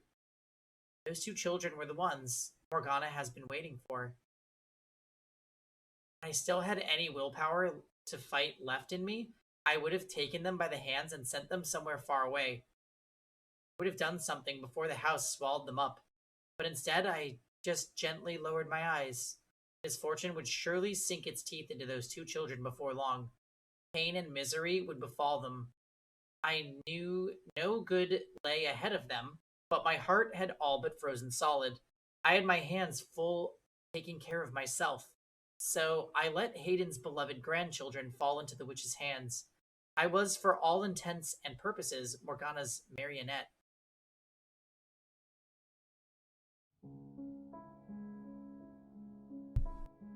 This is the scene where the white-haired girl gets here. I remember this background. Ah, at long last it has arrived. The time I have been waiting for so long has arrived. Darling, devoted Giselle, I know not how to describe for you the fiery excitement burning within me. Oh, I know, I can tell you a story. Tell you exactly what the mild-mannered little boy once did. You'll be open to listening now, won't you, my dear? And you'll surely understand that I am doing nothing wrong. Because you are my ally, my trusty servant. You and I, we live in the same world. We're as close as family, are we not? Yes, as you say. So let us curse them. All of them. Let us inflict pain worse than physical torture on them. Let us put their souls on the rack for all eternity. Ally! Curse them. Make them suffer. Curse them. Now listen carefully, Giselle. This is a tale of wicked men and my curse upon them. The witch spat her curses for some time, the bile overflowing from her words, the pure, unadulterated hatred brimming within, consumed me more than the horrifying things they described. She was brutally honest, each word a careful, sharpened blade of animosity. How much bitterness did you have to carry inside you to become like her? How long did you have to feel nothing but hatred to become like her? I felt like if I let my guard down, I would be consumed by her enmity. would become mine, and I would grow to despise them myself. All the while, I kept my mind on one single thing. That is, what was left of my mind, locked away inside a shell of my own creation. It was that solitary truth that allowed me to hold on to my human emotions, to continue believing. I'm always waiting. My love will never fade. When I was still my old self, I called them master and would do anything for them. Michael. That was their name. They were beautiful. They had pearly white hair and ruby eyes. They are going to come for me. Interesting that she's using gender-neutral they now.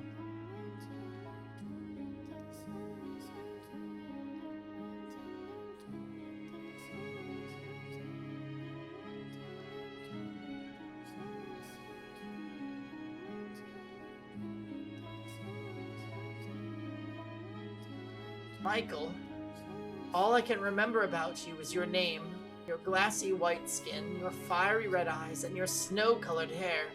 Nothing else. And that's why when I saw her that night, dripping from the storm raging outside, I thought, you're finally here. Because I didn't remember enough to know any better.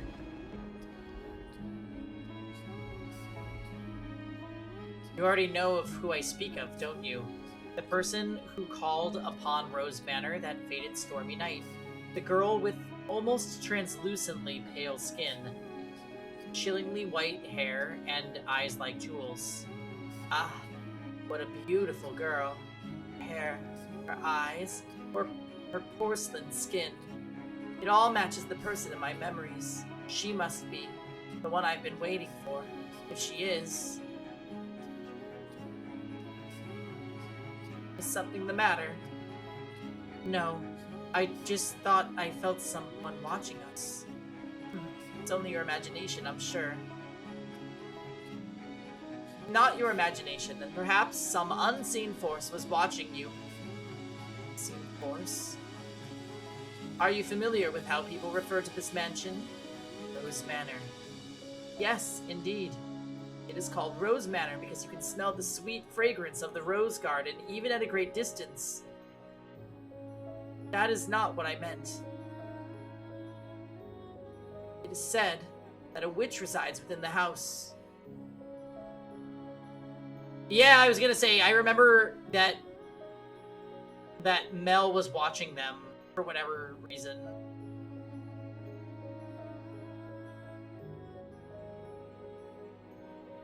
Bitch. I have not heard of such stories. You probably wouldn't have. It was a very, very long time ago. Nothing you need concern yourself with.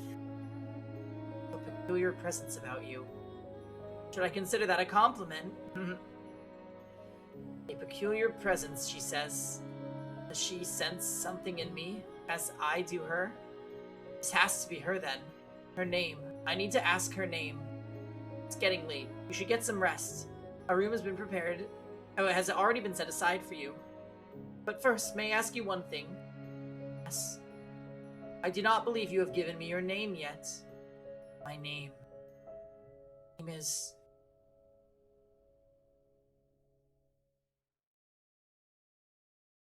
I called this. I fucking called this.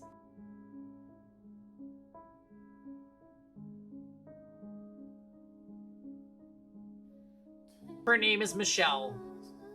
And original Michael's name is French, meaning it probably is Michelle. Like Michelle.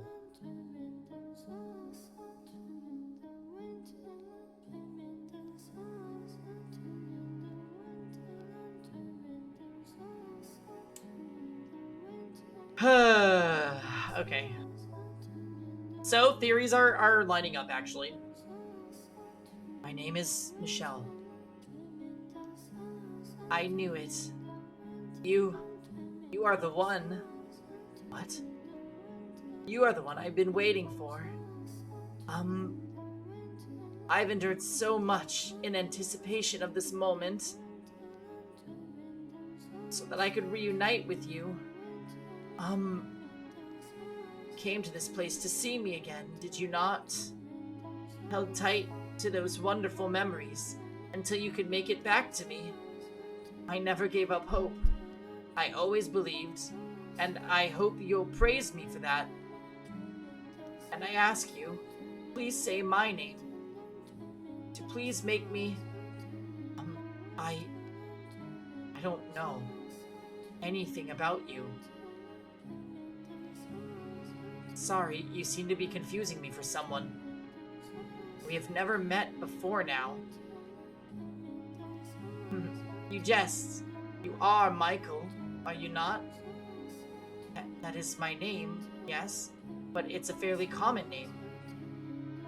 Surely you're confusing me with... That cannot be. That white hair, the white skin, those red eyes, and that name, the name of the Archangel. Everything about you is the same. How can you say you are not my Michael? Please, Michael, remember for me. Stay away from me. I'm sorry. Didn't mean to be rude. You would reject me? I'm so sorry. I honestly don't know you. Do you care nothing anymore for the time we spent together? Not spent any time together. You would deny everything. I'm sorry. I see. See. So you feel nothing for me anymore? You do not need to say anything, I understand. You are feeling a great deal of disgust towards me. No, perhaps it's fear. Yes, you are always so kind. You would not easily allow yourself to succumb to hatred. I understand. Please, forget everything I have said. Are you? I am but a simple maid. Nothing more. Hydrating again? Alright, let's go.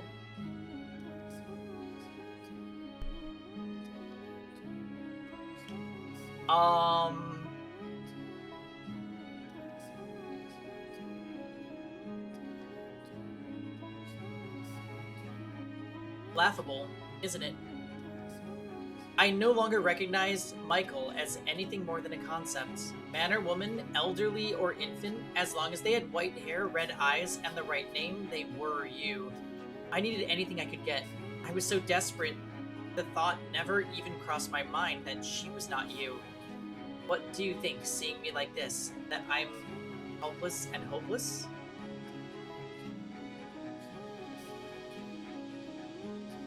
Listen to this, Morgana. Michael is back. She's finally come for me. But she does not remember anything, it seems. Not me, not our past, nothing. She saw me and was afraid, in fact. Are you listening, Morgana? Ah, darling, devoted Giselle. You poor, pitiful soul. That must have been quite harrowing. But don't worry, you still have me. Besides, this might not be your only chance. As long as you continue on, Michael could appear before you again. Hey, man. Happy Sunday. I'm a third year, damn it! Yes, what an entrance.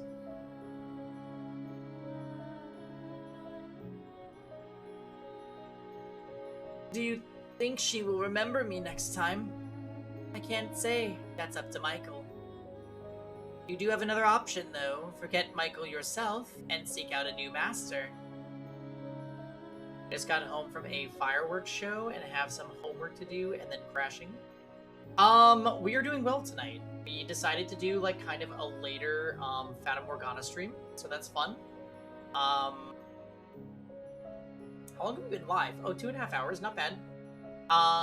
It's starting to cool down outside, it seems, so I might actually like turn off the AC and switch over to like fans soon. But yeah, we're chilling, doing good, just playing some more Fata Morgana.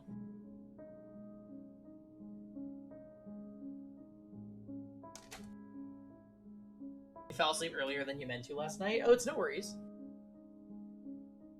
The Among Us session didn't go super long last night. I kind of ran out of energy like halfway through it too.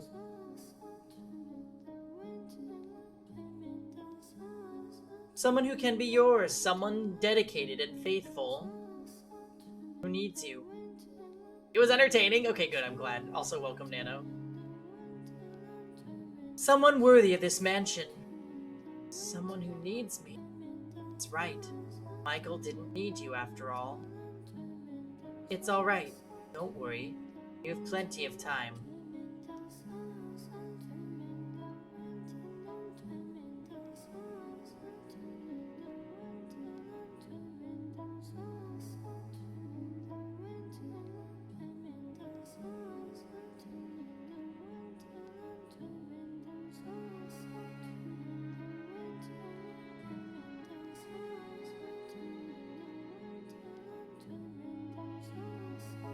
Do you guys notice how there's the rose emblem in the back this whole time?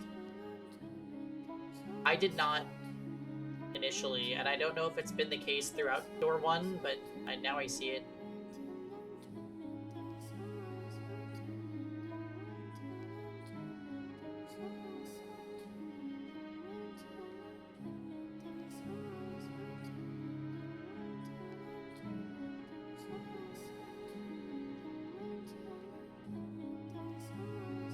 What if this... That can't be Giselle.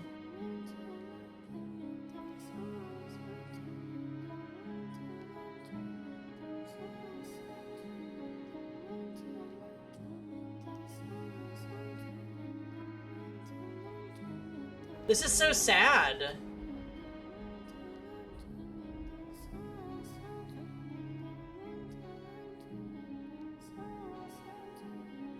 So it's taking us back through the events of Door 1.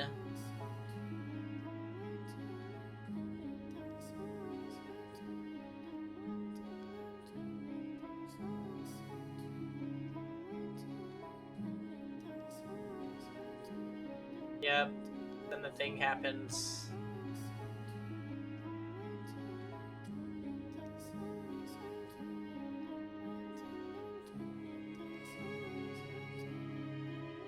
It's raining again today.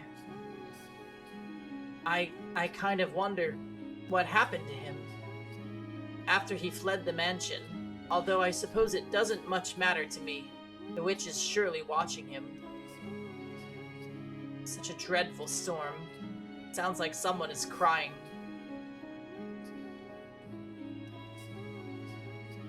I was at that point completely out of my mind, broken.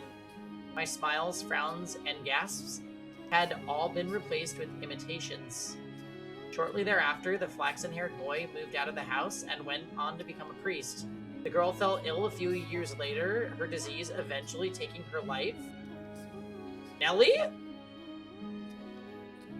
But the boy never once returned home. The Rhodes family crumbled. I couldn't bring myself to grieve for them, or to reflect on Hayden's sorrowful end.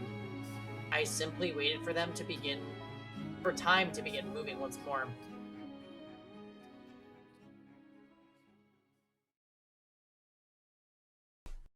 Okay, so now skip ahead to... We're in Spain, and it's Bestia time?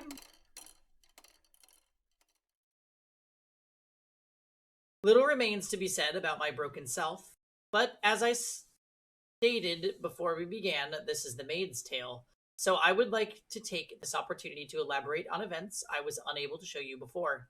That is, if you can bear listening to such a dismal, miserable story. I already told you of my meeting with the beast, so I will begin the second tale from here. After Bestia slaughtered the merchant who showed up at the mansion, his mad laughter echoing through the halls.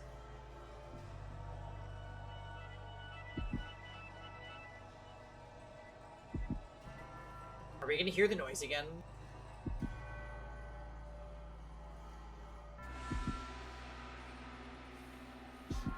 Fun facts, with an earlier line, this track is called Everyone's Crying. Oh my god. Okay, we are rehydrating again. Mr. Blade, you serial hydrator.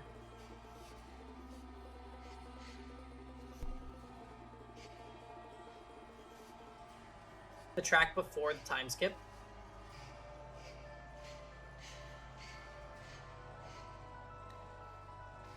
We need to drink more fluids. It's okay, we have the AC on. Also, even though the command is hydrate, I am maybe perhaps drinking something that is dehydrating me. I don't know.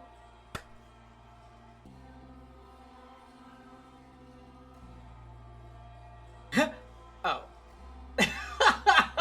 No, I'll go get... Whoa! Whoa! Well...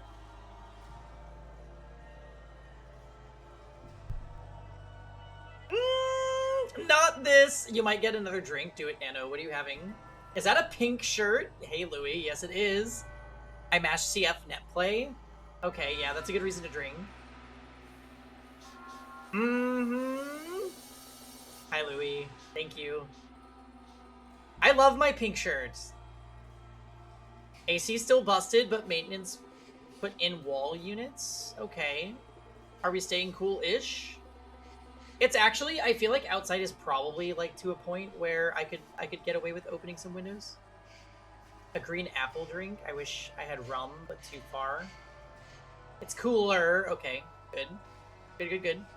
Also, I didn't honor one of the hydrates from Saber, so Itadakimasu.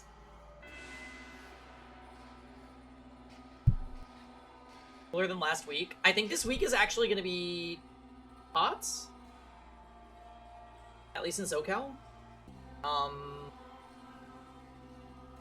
You're making curry tonight? Drink the holy water.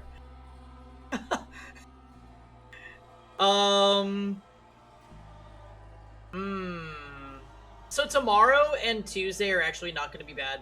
4th of July is like low 80s, and then after 4th of July, everything's mid 80s. That's... meh. Okay. Okay. I had a sleepover last week and was enjoyable. Other aspects were the AC might have been more of a highlight than expected. Ah. Very fair, very, very fair.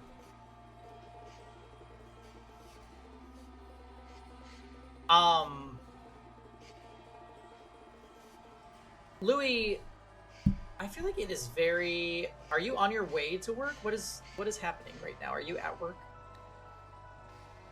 Also, Nano, I booted up Melty Blood type Lumina. I booted up Melty Blood type Lumina and like wreaked havoc on the only people I could find on netplay, which were like B rank, and they just... I still got it, I guess. It was like hitting trading dummies. Your vacation this week? Nice.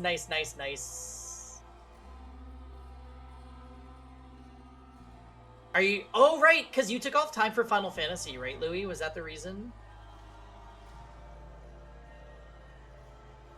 I'm planning a grand return to Final Fantasy 14. I feel like I should mash Lumina, but I've yet to learn. Who would you play, Nano? Noelle? Yes, come join me. Yeah. Yay, side quests. I know. Me and Jordan do them. Guys, I'm like level 30 in that game, though. I am barely even an infant.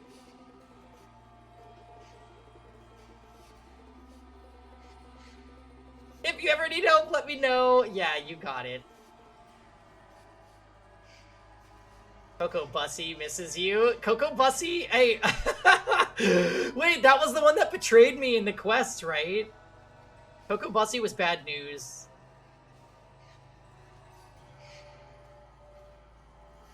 Honestly, I will come back to it, but I need to remember the controls. Small Noelle or Akiha? Oh, if you need help with Akiha, Nano, I got you. I play Akiha in Type Lumina, and she is so fun as long as you're not fighting Aoko. or really Vlav also is really hard, and Dead Apostle Noel. Those three matchups are like suffer, but the character is fun. Vlav is the NA character, yeah. And basically, like, half the Lumina top players play Vlav. So not only are they better at the game than me, but also the matchup is bad, so that just sucks.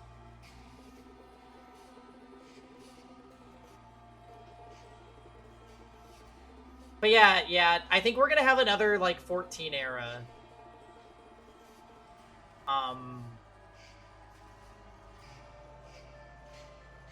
Yeah. So if anybody wants to babysit me while I do side quests and slowly level up my MSQ, it could happen. Yeah, 14 got an update, like on Friday, I think. Dawn Trail. I am nowhere close to anything though. Like I am beyond not up to date. I am playing content that was probably out like and in the base game whenever FF14 originally came out, what, 2015 or something? Yeah, Nano, that's actually why I never played MMOs, because I was always scared they would consume my soul, because I can be like really obsessive with like games that don't have an ending. But then I play Epic 7, and that game doesn't have an end, and I'm obsessed with it, so maybe I'm just proving myself correct. Not the best viewers. No.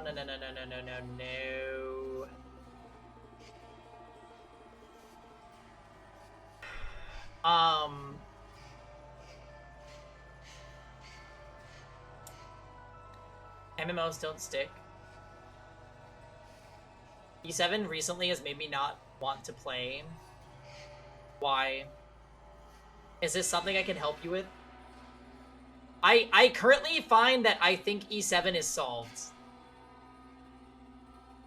Okay, being too lazy is fine. It's all gearing different units to beat the shit that's good right now. Yeah, I feel like FF14 does do a lot of things right for me. Maybe I'll do like an FF14 night this week. It'll either be in Discord or on Twitch, I don't know.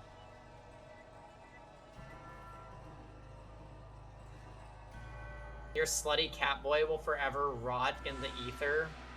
I have like a cute mage boy. Actually, I don't remember if he's cute because I think I had to like my armor. My armor changes how I look, and I had to wear a certain set. Otherwise, I was like trash. Catboy? No, I'm not playing a Catboy. Berrylock is playing a Catboy though. I'm just like a normie human. Please, Louis, you know what kind of character I would make. It would be extremely basic, and like everybody that likes fancy things would be like, wow, Peggy's really basic. But that it's true.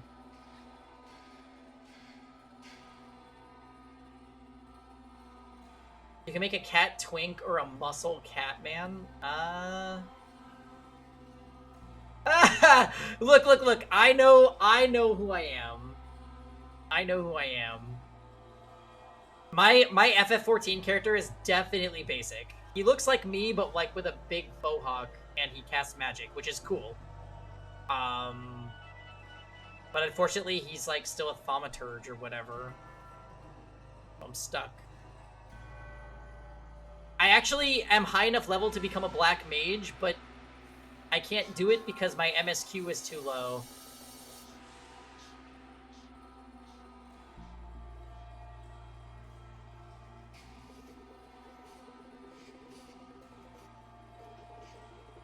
I would make a cute dragon girl, so there's no hope.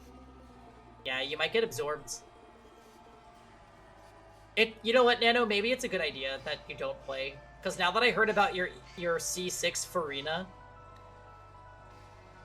I don't know what kind of damage you would do in an MMO.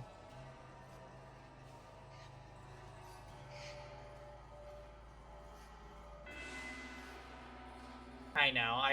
You said you got a bunch of her. It's commendable.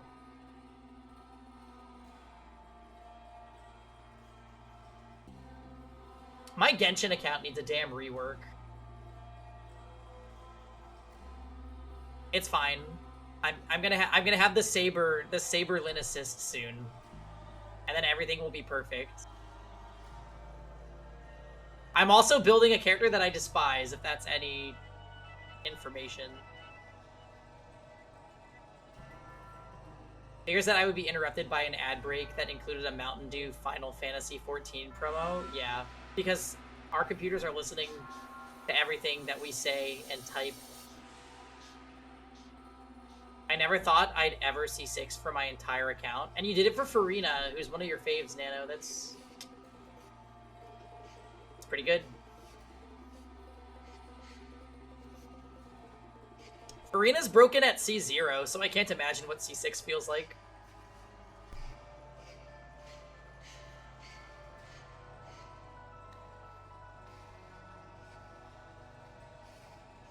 She solos? That's crazy. On-field Farina? What even?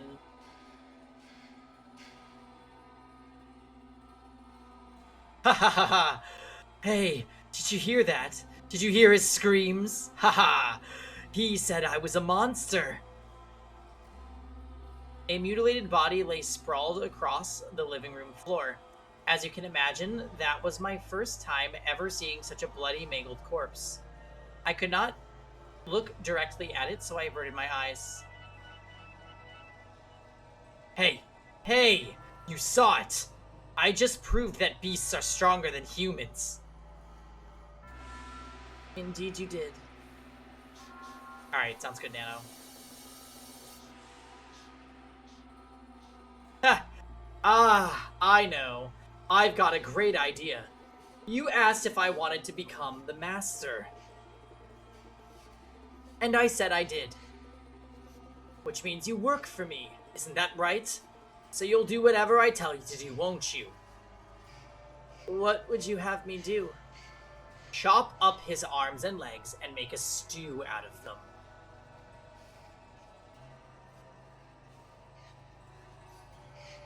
And don't you hesitate, or you'll end up like him. Yes, master.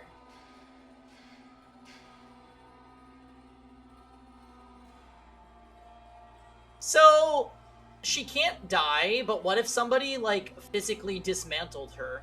Then what would happen?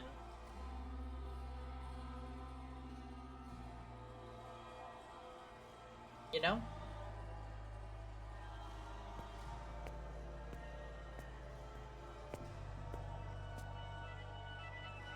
He's trying to assert his total dominance over me. It's not proper behavior for the master, although I am the one who offered him the role.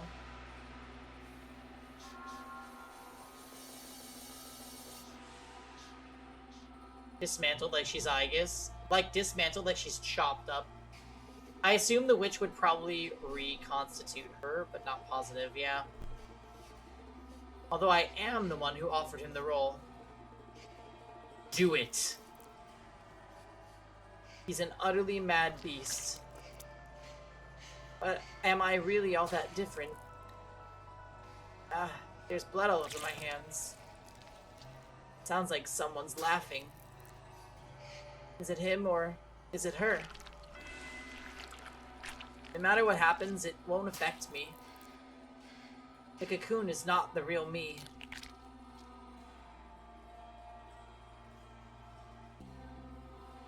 I was looking down at what could only be described as a pile of human debris. I'd done this, and that fact did not register with me. Felt nothing at all. Not regret, not anger, not sorrow or despair. Put it on the fire. He said he traded in spices. That should give him a very unique flavor. How am I supposed to work with this? I was quite simply puzzled. No one had ever made such a request of me in my hundreds of years at the mansion. That's all I was, puzzled. But he interpreted it as hesitation or fear, so he grabbed me by the shoulder, knocked me to the floor, and skewered me with that curious blade of his. For the first few moments, he wore that deranged grin of his, but as the seconds passed, it slowly transformed into shock. Not a drop of blood spilled from my breast, and the instant he realized it, I saw revulsion in his eyes.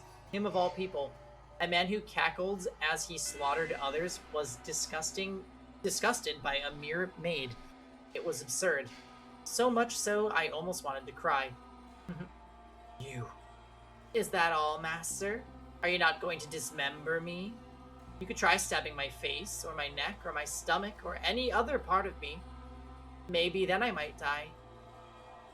Oh, now, don't look at me like I'm some exotic creature. Stop that. Quit laughing. Why should I? My only distinctive feature is my smile. I have nothing else. My hands are covered in blood, but I can still smile. It's ridiculous. I get it now. You're the witch, aren't you? Ah, I see. Only monsters have ever had a place here. Every so often, I hear a woman's voice in my head. That's you, isn't it? You're the witch! Oh.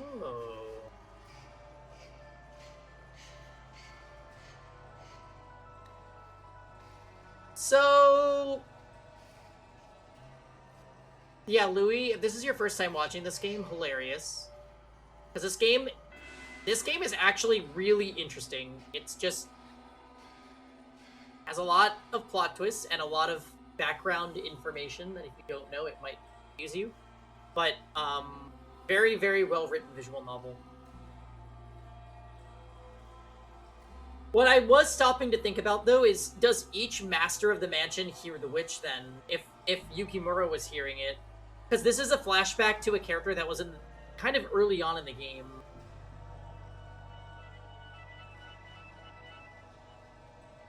Monster, witch, maid. What am I? Who is Giselle? Michael said she was spirited, true to herself, that she often laughed and cried and shouted.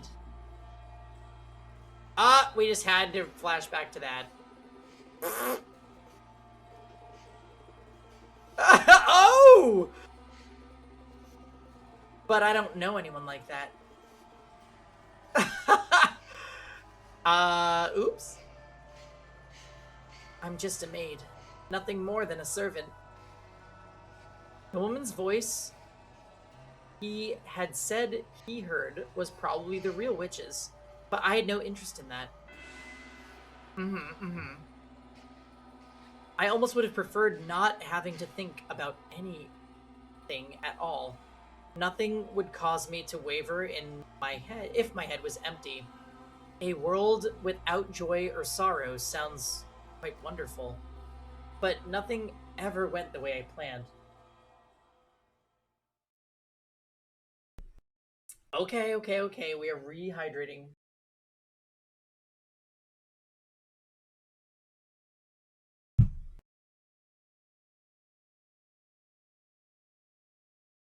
For the white-haired girl, whom I thought I would never see again, appeared before me once more.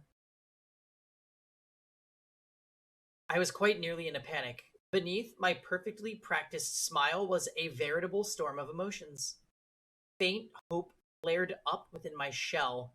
Perhaps this time Michael would remember me.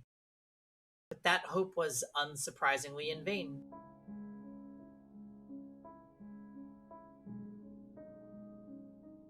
Is someone there? Yes, I came by to ask if there was anything you needed. I cannot offer you anything extravagant, not like before, but I am here to provide you with anything in my capacity. I appreciate the offer, but I need nothing. Being allowed to stay the night is more than enough. Do you work here in the mansion? Yes, indeed I do. I have been here for a very, very long time. Very long time. You might think this an odd question, but we met before. Okay, so this conversation happened during door 2, didn't it? Like, we saw this?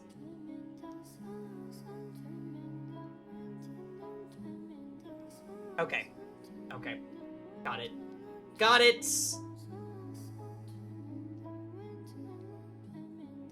Something about you seems familiar.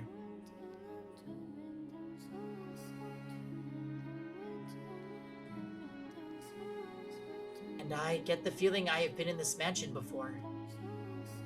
Yes, we have met.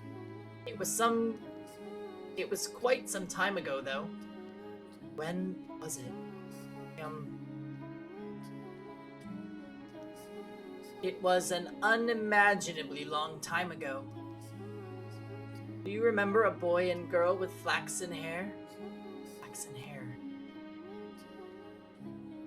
I apologize. My memory fails me. Do you not remember me either?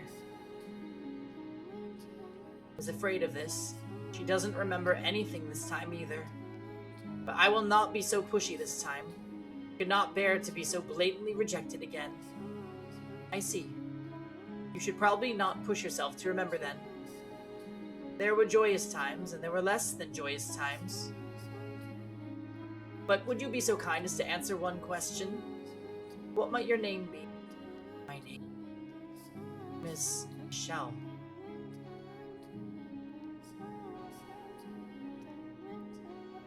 White hair, red eyes, and the name Michael. Okay. It's becoming more and more obvious to me that I should have been reading Michael's name as Michelle, as in, like, French Michael, this whole time. But I can't take it back, right? Because, like, it's actually center, like, to the narrative here, but we've been calling it Michael. Yeah.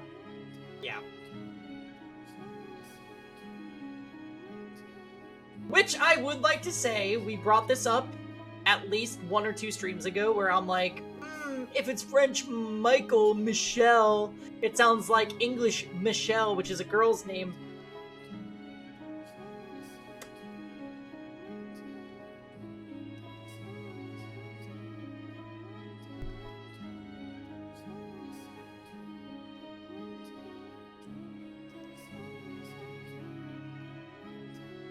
Why must you continue to bring me pain? Why can't you not set me free as you were supposed to? I see. So you are Michelle again. You should get some rest. I will make tea for you in the morning. Also, go on. Close your eyes.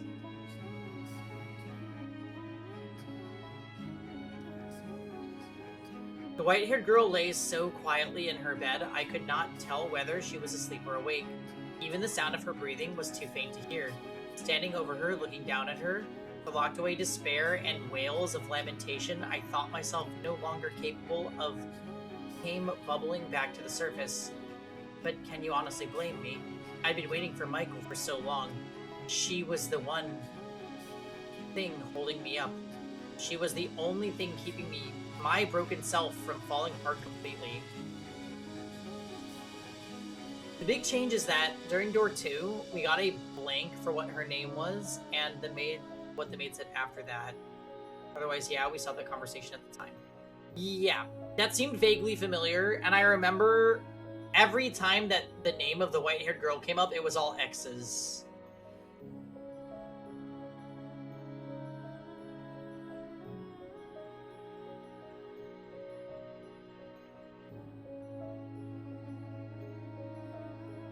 Did you pity her, having to go through the tragedy after tragedy?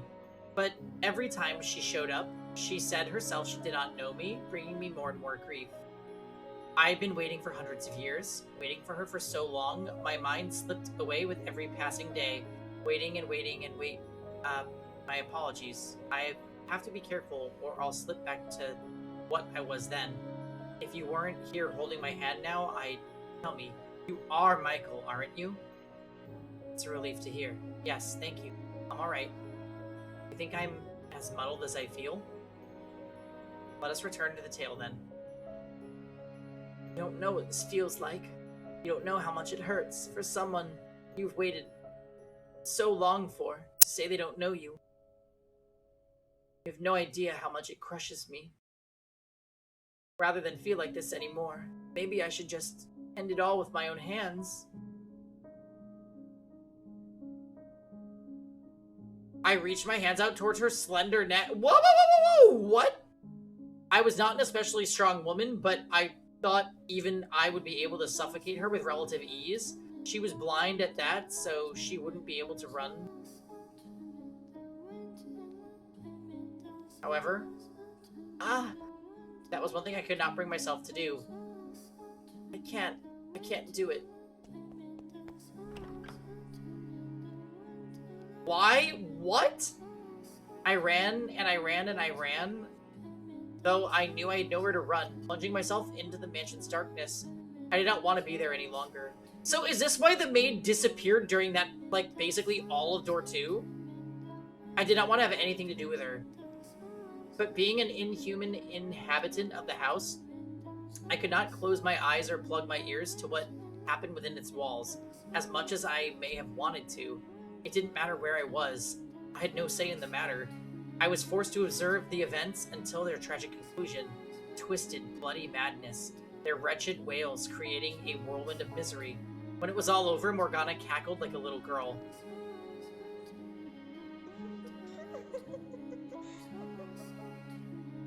Go on, you have to laugh too, my dear. There's nothing in the world better than this. He was a beast through and through, and what a fool he was to think he could become a human. Ah, I love it. He destroyed everything he had with his own hands, and then couldn't even manage to mourn for it. Quite the unfortunate fate, wouldn't you say? Go on, laugh with me. Laugh with me, my darling, devoted Giselle. Michael is dead too, though. You're worried about that tiny little detail? She'll show up again, of course. So you don't need to worry about a thing. You don't need to feel bad about any of this carnage. Rest easy, my darling, devoted Giselle. If you say so. Then I shall not be concerned. Yes, that's good. Laugh. Laugh, my dear.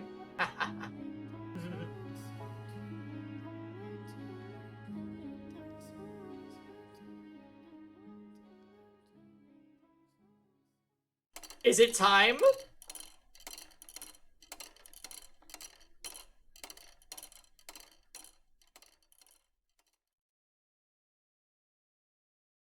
I apologize for making you listen to my dreadful stories for so long. You must be quite weary of them by now, but worry not, this is the final one. Time for the copyright strikes? Yes, where Twitch's auto detection thinks that this is an actual song that has DMCA. So I'm sorry if this part of the video is about to be muted when I save this all and upload it to YouTube. Anyways, despite being the end, it is neither dramatic nor exciting. It was a single phrase, the most insignificant of things, that caused me to completely lose myself and forget I had long ago been called a woman named Giselle. There was no malice in it. It was but a simple greeting.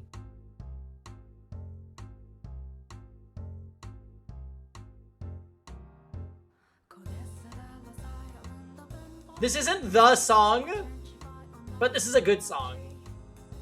I'm gonna get a quick stretch break, and be right back.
Okay. Hi, friends. We're back.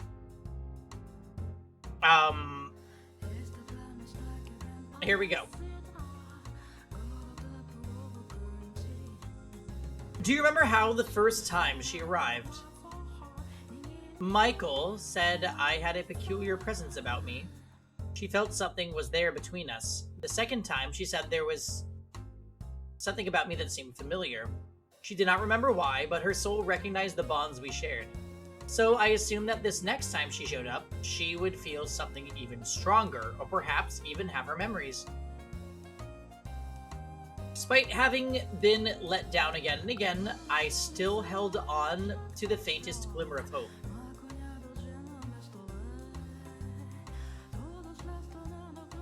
But when she appeared,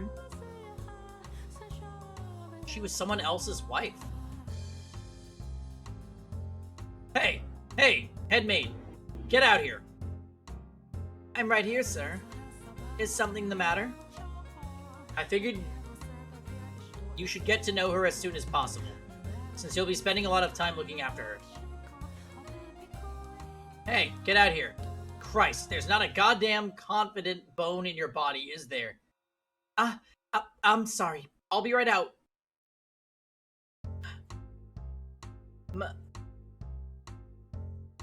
The first thing she said when she saw me was, "It's a pleasure to meet you." It's a pleasure to meet you. What had I spent all that time waiting for? It was all for naught, meaningless. In this era, she felt nothing at all for me. In retrospect, it makes enough sense. But for me at the time, that was the end.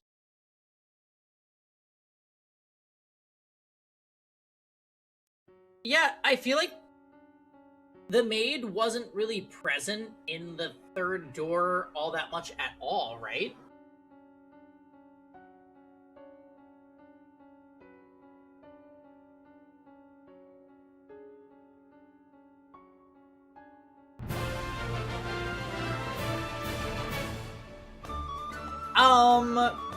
Saber Lynn with the tier 1 sub. Thank you. Very much appreciated.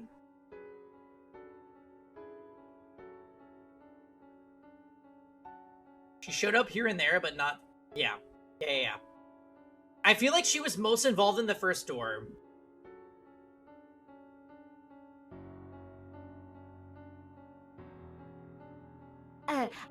Pardonnez-moi. The maid should have tried seducing a white-haired girl in door 3. I mean, it would have worked, right? Because Maria was doing it.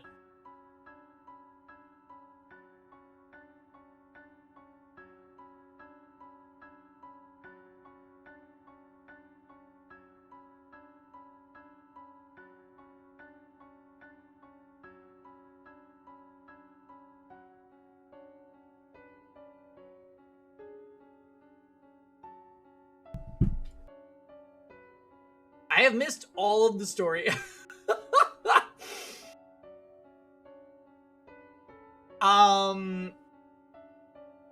This game is a lot of build-up, Nano.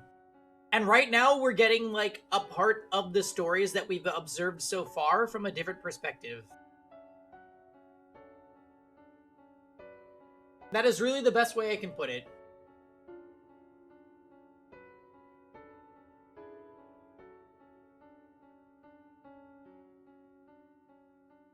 Same. Hi, Mars. How are you?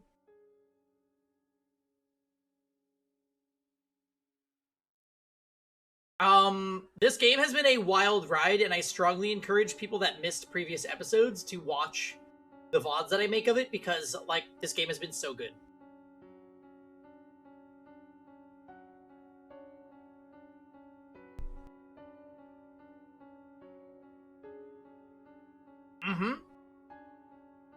Last night, I beat Unicorn Overlord.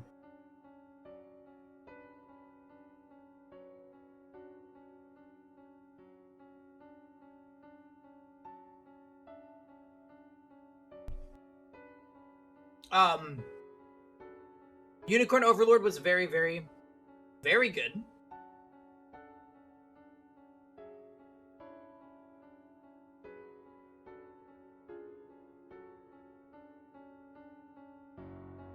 I'm currently bomb rushing Auto Tower. Oh, E7? Did you do the last fight? Yes, there was... Yeah. I don't want to spoil it for Nano, but yes. The credits rolled and the game said Finn.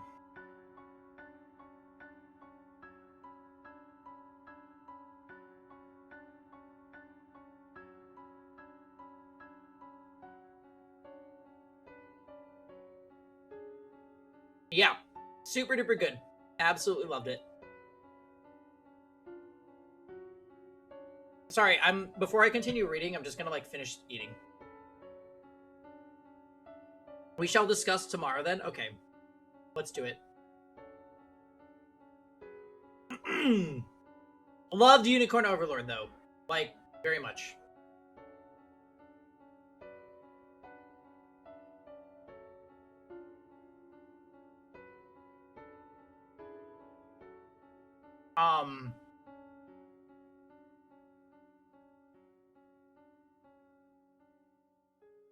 Hopefully we had a good weekend.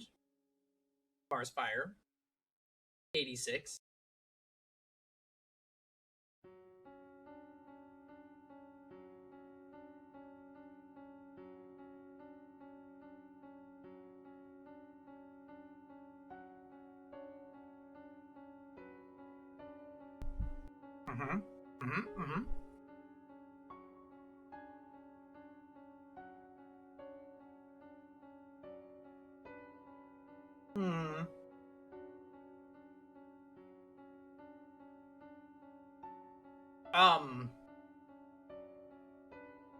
I think this week.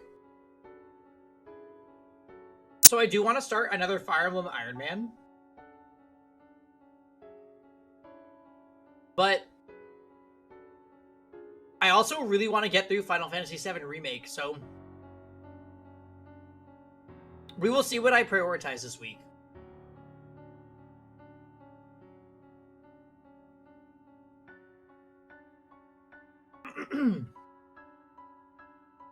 Alright, I am just about done.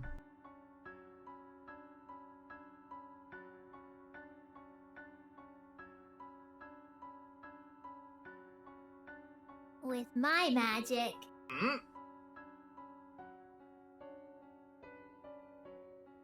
Humanity never conceals its desire to control the heavens, and I'm no exception. Let's prioritize HSR instead. Frozen, are you still playing?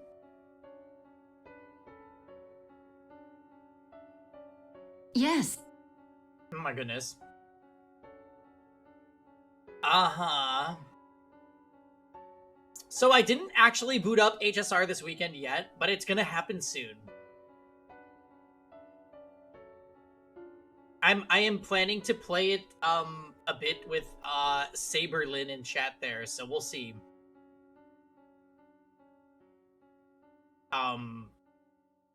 Anyways, I don't remember the state of my account, so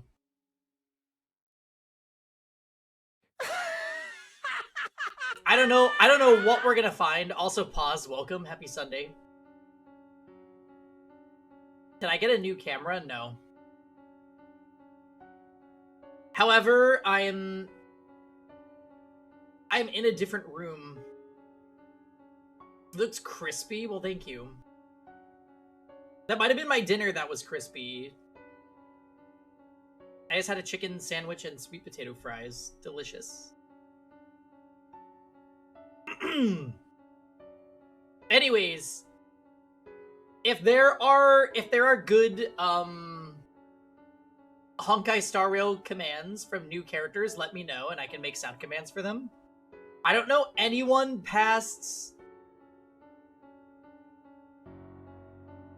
Fuck, when was the last... I think Kafka. There's already some Kafka commands, yeah. I have Kafka in the game. She is our Nihility Queen, right? I can run her with Sampo. Boom. Yes. Time for good old counterattack. Stupid Pela. You won't get away. I love Himeko too. I'm happy that there's a mode where apparently she's good. Kayla is not stupid, don't you dare. Alright, fine. I just remember King, like, maximum invested her on day one, and I was like... I remember when he did this with Sucrose and Genshin, and that was also not a bad idea.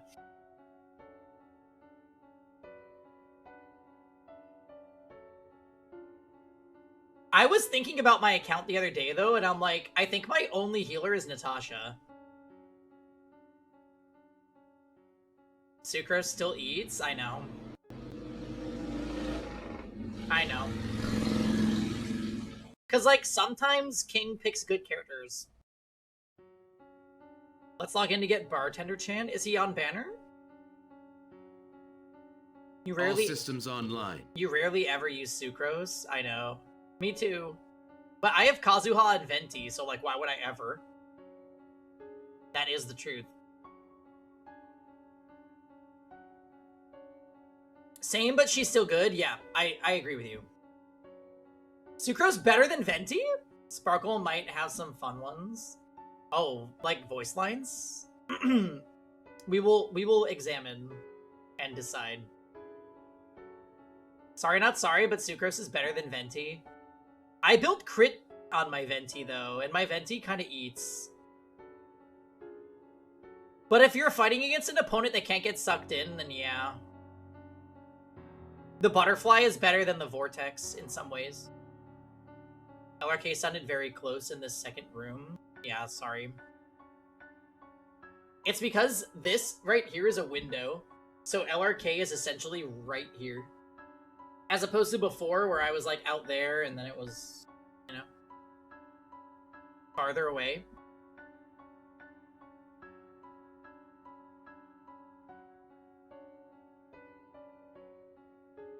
Anyways, we can all agree that Kazuha is the best Animo character. And I'm not gonna lie, but Shan Yun is also very good and gives validity to my Diluc team, so... Sorry about it, but Shan Yun is number 2 for me. And you know what? This ranking doesn't matter and is arbitrary as long as we can all agree that Sayu is the worst.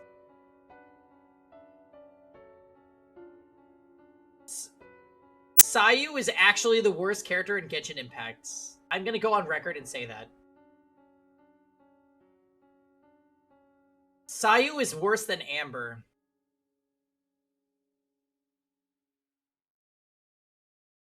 You will never use Sucrose? Why? Which one is that? Sayu's the... She's a little Tanuki girl with a great sword.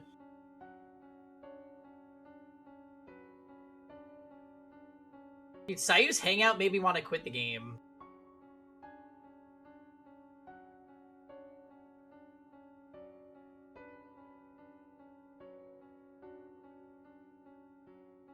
You know what the problem with Sucrose is? She's always blushing. She literally will not stop blushing.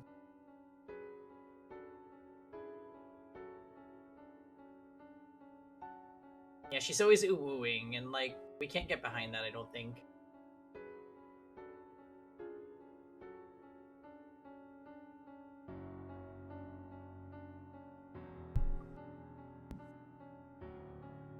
Okay. Feel free to derail me with more MiHoYo related commentary, but I'm gonna get back to reading this game now that I've feasted on dinner. But no, I am returning to 2 toxic games for unknown reasons. I will be playing Final Fantasy XIV again, and I will be playing Star Rail. See you in ZZZ. I am not... No, I'm not even starting that one.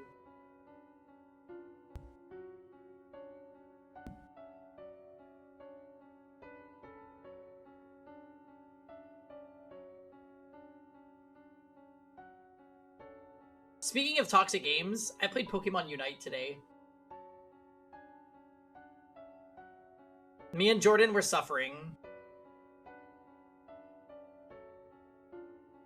I saw and I wasn't invited. You're always invited, pause.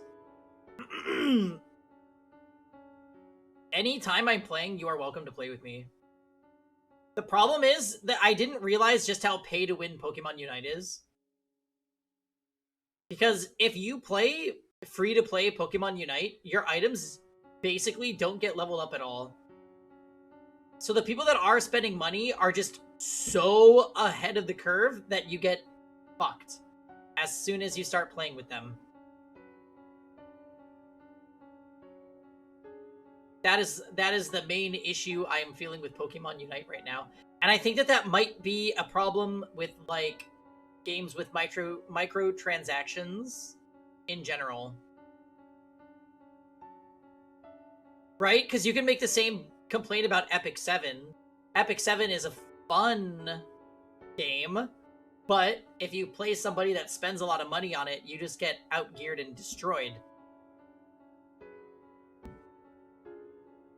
So, Smite just had cool looking skins. I don't even know what Smite is, I don't think. Isn't that a shooter?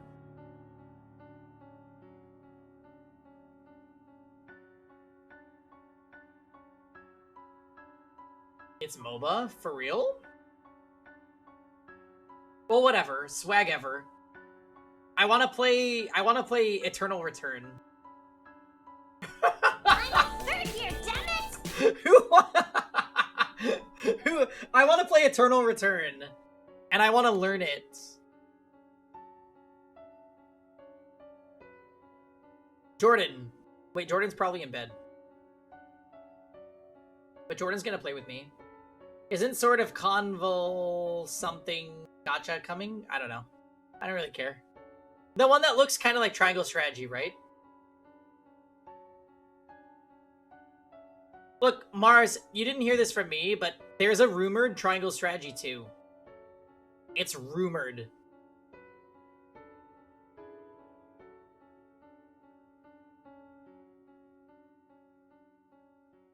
And, like, I didn't even do all the routes in Triangle Strategy 1.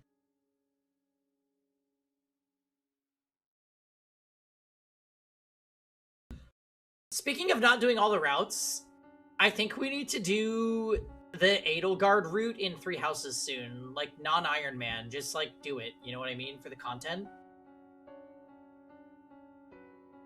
So I think maybe we'll do an Iron Man viewer's choice as, like, a return to Fire Emblem. And then whenever that ends, we will begin Edelgard 3 houses. I think that's, like, that's the setup. I'll believe it when I see the floodgates open. Rosen, I'm just gonna say this. Benedict is a you character because of how he behaves. More FE? Yeah, because we're done with Unicorn Overlord. So Unicorn Overlord's done now, so we have to return to Fire Emblem for Tactics Nights. And then we'll do Final Fantasy on the other nights. And what you can take away from this is we're never going to get anything done because I don't make enough time to stream. He does what's necessary. Listen, Rosen, I didn't mean that as any kind of, like, attack or anything. I'm just saying, Benedict. I like Benedict. Benedict is probably top 3 in the game for me. And I'm coming to realize that that's a wild opinion.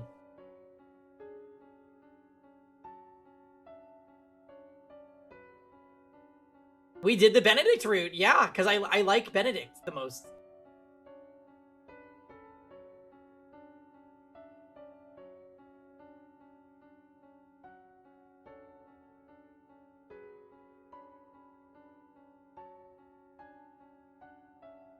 How are we doing? I'm getting really sidetracked, Diamond. I took a break. I took a break to eat dinner. And I keep getting hydrated. You know? My first route, I just agreed with whatever Frederica said. I haven't actually done Frederica's route. You know what's really toxic about Jordan? He calls her Fred Erica.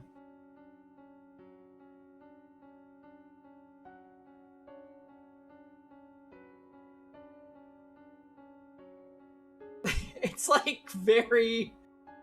very, like, rude because they literally call her Frederica in the game, so we can assume that that's what her name is, but he calls her Fred Erica.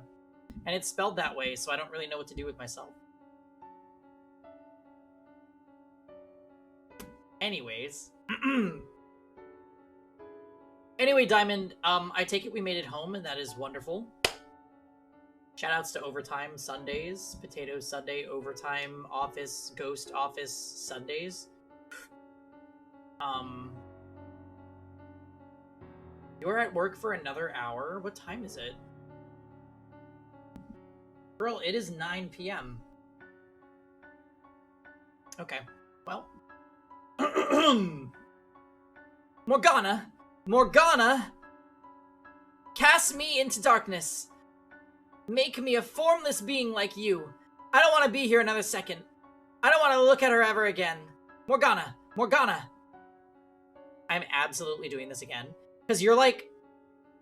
You can literally just rake in money for being at work unsupervised. It's actually peak.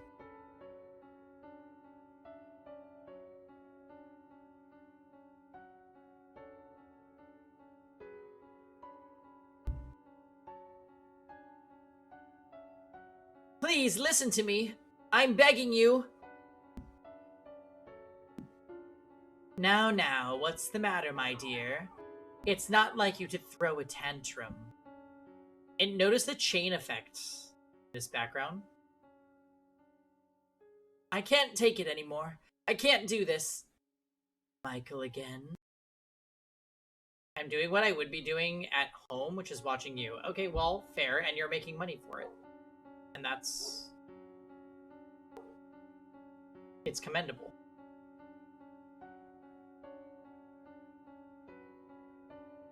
And you know what, Diamond? I feel you, because a lot of the time when I'm at work, although I am being productive, I'm also, like, having things on in the background, and I'm like, why would I ever stay home when I could just be getting paid to, like, be able to do enough of what I want to do during the day? You know? Yeah, okay, thank you. Like, I definitely don't slack at work, but, like, being able to, like, have something on in the background to listen to while I do my tasks is very...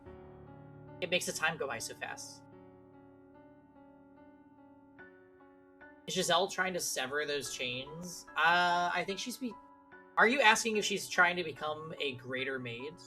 I'm on the next level. The only reason I don't have anything to do is because I finished my own stuff, plus other people. Yeah, right. So the fact that they offer the weekend overtime at all is, like, wonderful. Because now you just get to make extra money.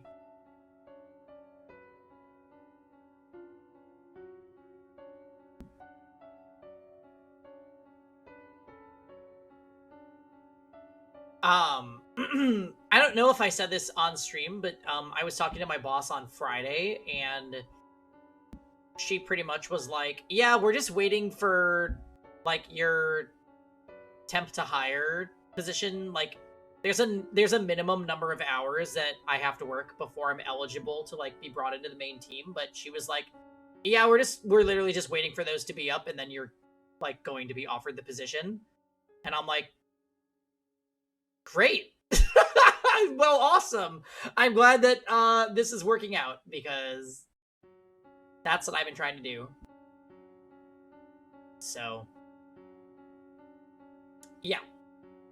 I got about another month, though.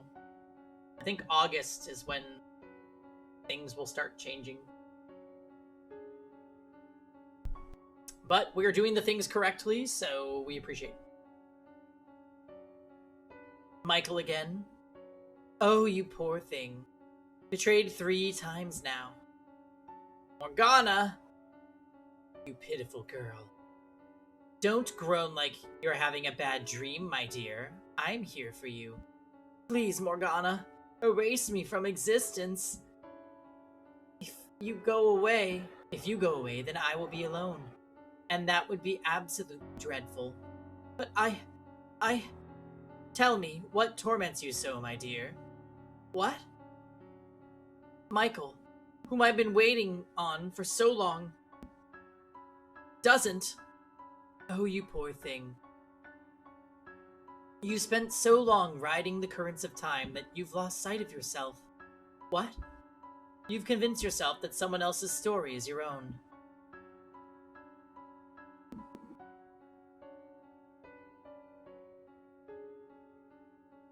What?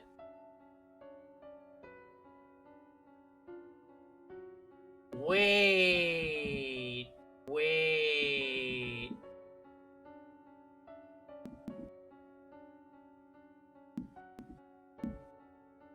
Rehydrating.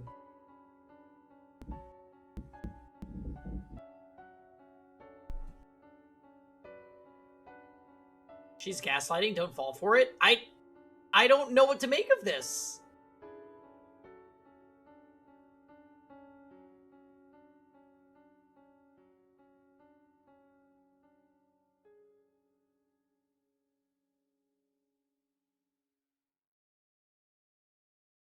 Yes, indeed. It was such a beautifully tragic tale you fell in love with it. It resonated so deeply within you that you felt their pain as if it were your own. What are you talking about? I wanted to tell you, my dear, but you were so convinced it actually happened to you that I couldn't bring myself to take it away. Then, what about Michael? She is not the one you are waiting for. You are not hers either. Then, what about Giselle? That is not your name. She's gonna say Morgana. Then who am I? Who are you? That's a very silly question. You are this mansion's cursed witch. I'm the witch? That you are. You are both the maid and the witch. But how? Do you truly believe that someone who has eternal life, who doesn't bleed when they get cut, who can smile no matter what happens, isn't a witch? How much of this Giselle's memories do you actually possess, my dear? How clearly can you remember her life? Can't, can you? You don't know what kind of story Giselle and Michael wove. And you wouldn't, because you were merely an onlooker. Much like you are now, for this present tale. And by contrast, how much of the witch's story do you know? You should know it very well. Yes, but that's because you... No, my telling it to you is not the reason. The details are rooted deep within your memory. Then That's right. You are the cursed witch, Morgana. But you... I am you. You split in two because you refused to accept who you were. Think about it. Have I ever shown myself to you? Have I ever shown myself to anybody? That's why I am the witch that you are. I see. It all makes sense now. Everything has fallen into place. There's one thing I still don't understand, though. This story I was so enamored with, Giselle and Michael's story. What kind of story was it? I'd be glad to tell you. You look like you're ready to know the truth.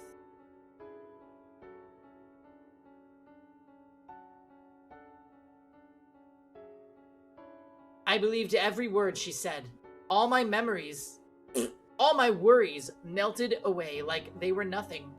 The sight of the white-haired girl no longer kicked up waves in my heart. In fact, I found myself wishing for her to find happiness. I was an observer, watching and hoping for the best. The tragedy that befell her did sadden me, but I felt bad for her like I would a character in a story.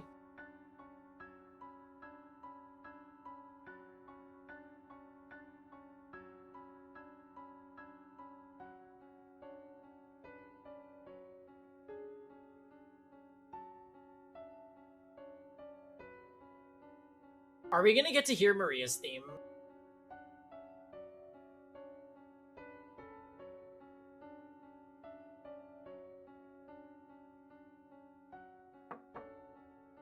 I brought you your medicine, Master. Thank you. Just sit it down over there. Yes? What are you staring at? My apologies. I'm simply musing about how much time has passed. I can hardly... Jam! Thank you for the 45 months. Let's dance in a circle. Alright, fine. This has been a mega lore catch-up stream in this game. How are you doing tonight?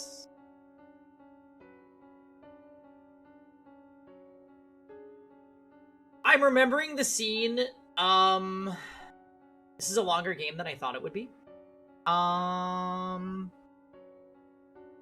Yeah, it's decently long, it seems.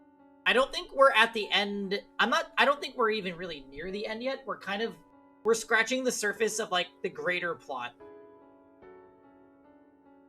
Because they've revisited, basically we witnessed 3 independent stories in doors 1 through 3. And then door 4 was, like, a fake out. Like, a pretend door. And then door 5 was like, here's what actually happened with door 4. And now door 6 is like, hey, remember those first 3 doors? Well, here's the perspective of the maid, who's a really significant character. And now we're kind of, like, sifting our way through who the witch is and how she's influencing events. But there's enough questions that I don't think we could be close to the end of the game. Like, we don't know why the house shifts between countries. We don't know... And I don't know if we're gonna get an answer to this one, but, like, the other people that made deals with the witch to be reconstructed are also the people that are falling into despair in the doors, so I don't know if they're gonna, like, go more into that, or, like, what's happening.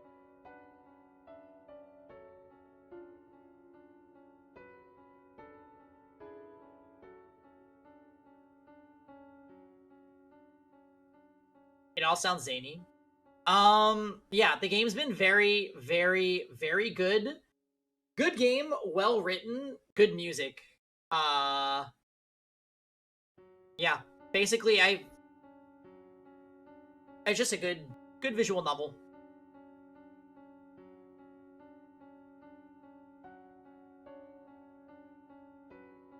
Oh yeah, what I was gonna bring up,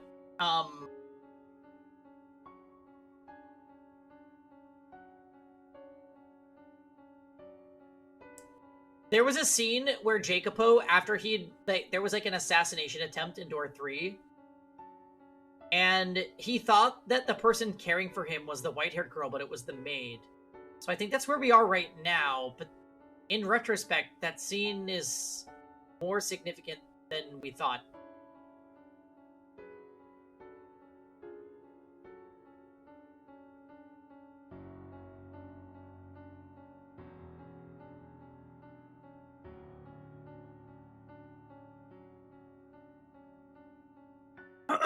I can hardly believe it has been 40 years since you were a bright young businessman.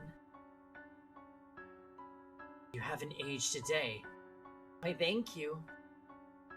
I am a witch, after all. Well, I don't care much what you are. You could be the Grim Reaper for all I care. You still work harder than anyone else. May I ask you a question, Master? What is it? Riot Spore, welcome. This is not a short little VN. Yeah. It's all about the payoff. The build-up and the payoff.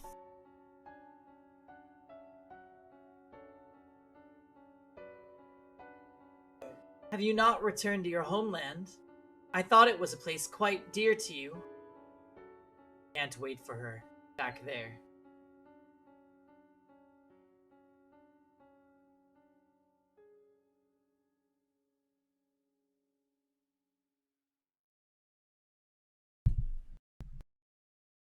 Do you still believe she will return? Is he talking about Maria? No, that can't be. White-haired girl.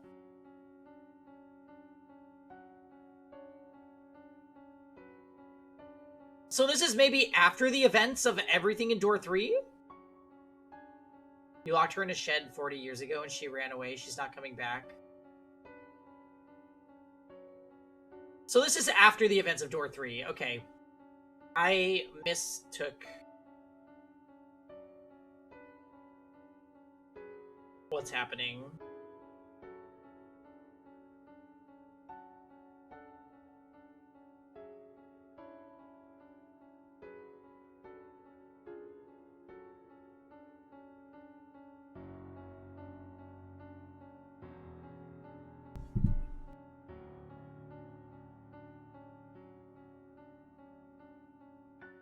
To a degree, I understand how difficult it can be to wait.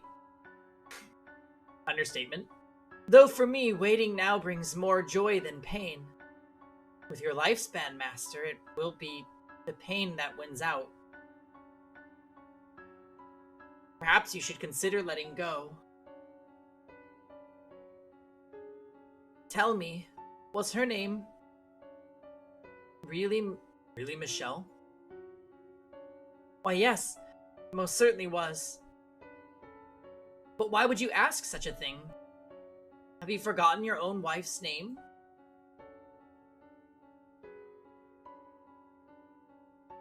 Waited so long it would seem like me.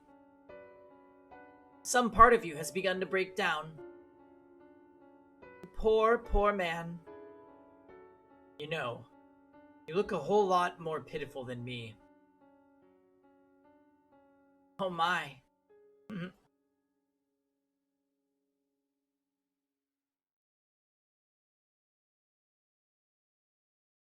The maid said it's been 40 years. Okay, you're right.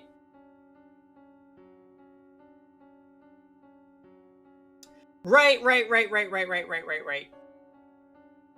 For whatever reason, I don't know, I think I'm just slow.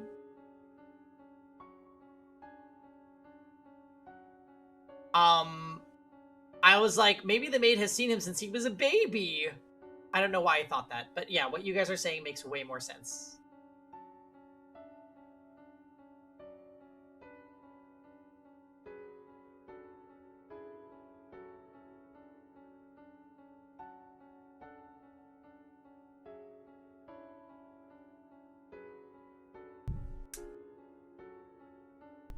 Oh, there you are.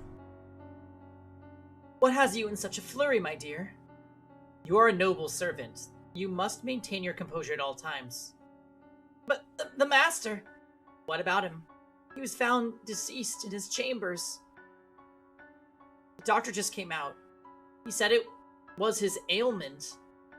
And it would seem that the master knew his time was short, for he left a will, asking not to be given a funeral. I see. Doctor just came out. Happy Pride. Oh no! Anyways. I feel kind of bad for him, though. Not only did he not have anyone at his side for his final moments, he didn't want to be sent off at all. Isn't that sad? It is for the best. There is not a single soul in this world left who could send him off.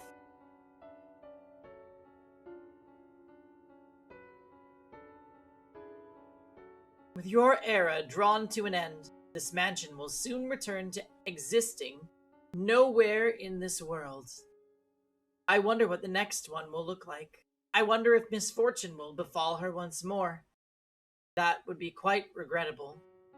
Perhaps if I could convince her of her tragic fate, she would be willing to disappear from this realm with me. And if she wishes to fight that fate, perhaps she will become my next master. Calling her master seems inappropriate, but I cannot think of a word that fits better. I eagerly await the next era. Please do not keep me waiting for long, master.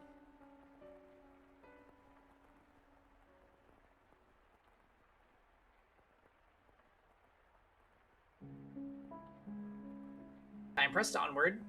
And then, at long last, you arrived.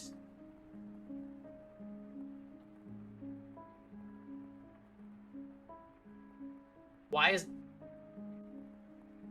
is there no one?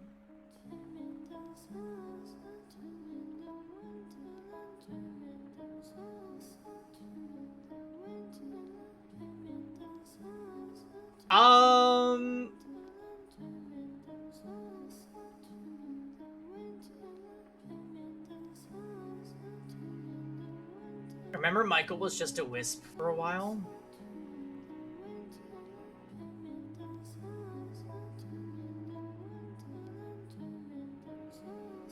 Right.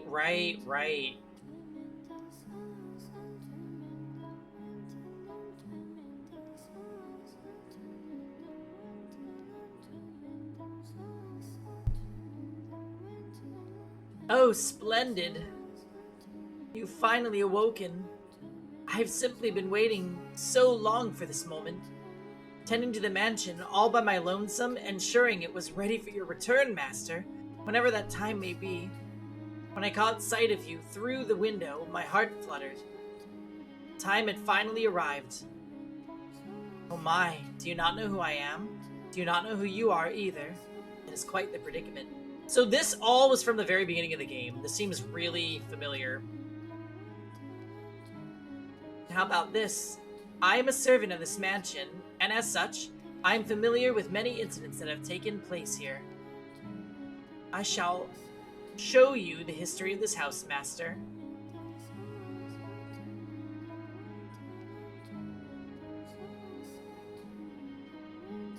Let us be off then. And fear not, I merely entreat you not to let go of my hand. Should you hold it tightly, you need not worry about being washed away by the waves of history. No matter what happens, you mustn't let go of my hand.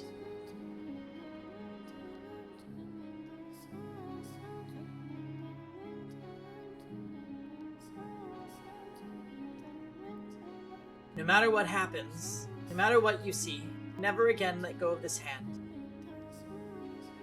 Chains. That is everything. I prepared a number of things to say.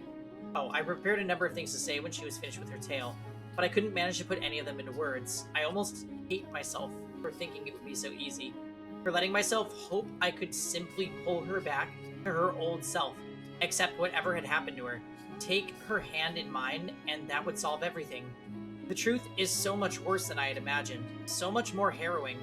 She was subjected not only to her own terrible fate, but every single one of this house's tragedies. The tales she told me are things she witnessed with her own eyes. How can I possibly blame her for forgetting me, for forgetting herself, after so many hundreds of years? No, I should be... Why? Why didn't you come for me? Why couldn't I have returned before she was so far gone? Why? Why did you show up now? Giselle. Because you opened the door to my memories. I now remember everything, but I didn't want to remember. I didn't want to be reminded of all those empty years, of the people who passed on, leaving me behind, of you, who refused to show up no matter how much I begged. I'm not the Giselle you knew anymore. I may have my memories, but I cannot go back to that time. My hands are stained with blood, my soul worn thin. The girl who would laugh at the simplest things, who would tell silly jokes and wasn't afraid to speak her mind, doesn't exist anymore. That Giselle is dead. How can you say I am the same girl? How can you say I feel the same way I did? How can you be sure that even now, I still love you? Can you deny the possibility that I no longer yearn for you with the white-haired girl? Can you deny the possibility that my love for you is transformed into hate? She brings her hands up toward my throat, and I make no attempt to move out of her way. When her fingers brush against my skin, they feel as frigid as death itself, far colder than anything I've ever felt from her thus far.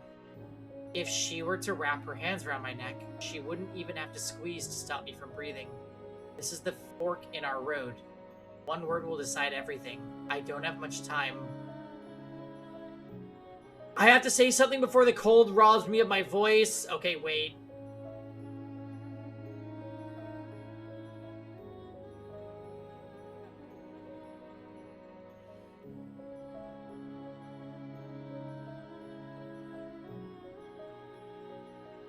Ah!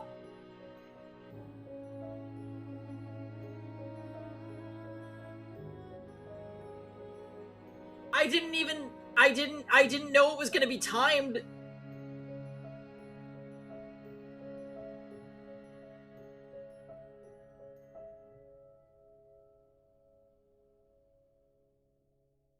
Well,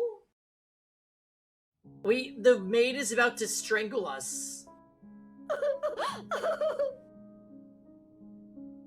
I'm curious about what happens. I feel like the game's gonna put us down the bad route now, but I feel like it's intended.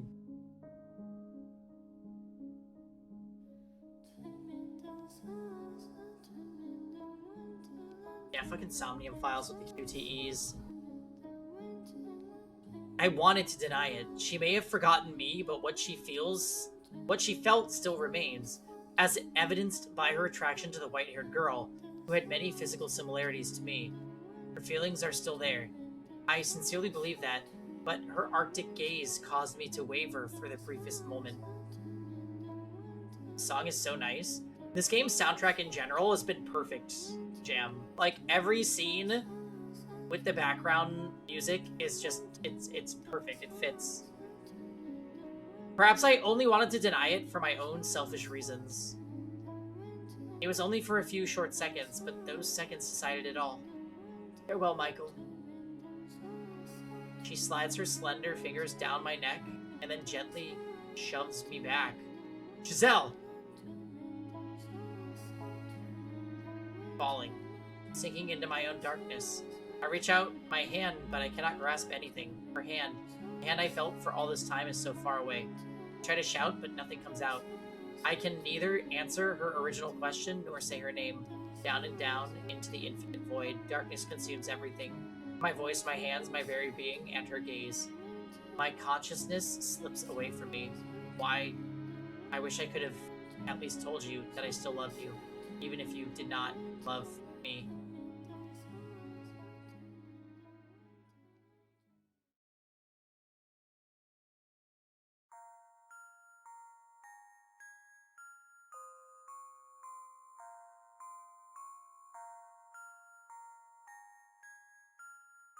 Are you sure you really wanted to let him go? Yes, I'm sure. I see. I don't think I'll ever understand. If you hate someone, you should chain them down and torture them for all eternity. It was the perfect opportunity to trap his soul. I do not hate him. Oh, is that so, my dear?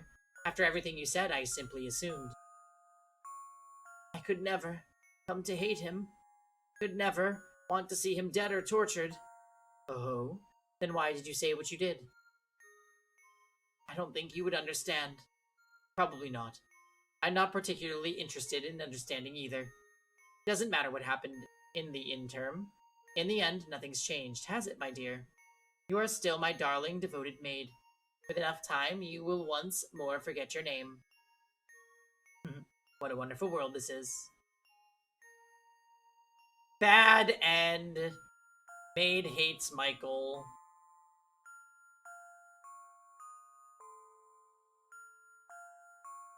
I love that it's called a moment of hesitation because I took my hands off the mouse and that was enough hesitation to make us...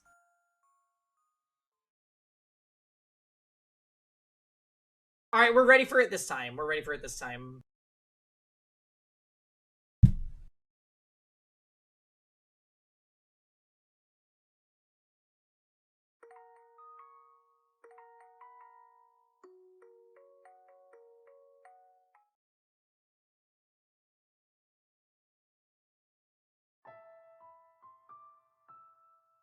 Our FF16 summon battles have trained us. Fuck those fights. Holy god, did I hate those so much.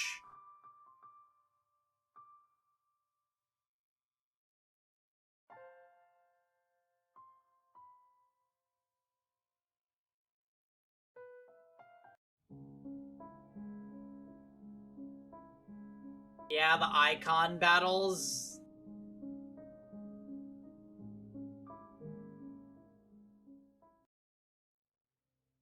Of course, I'll deny it.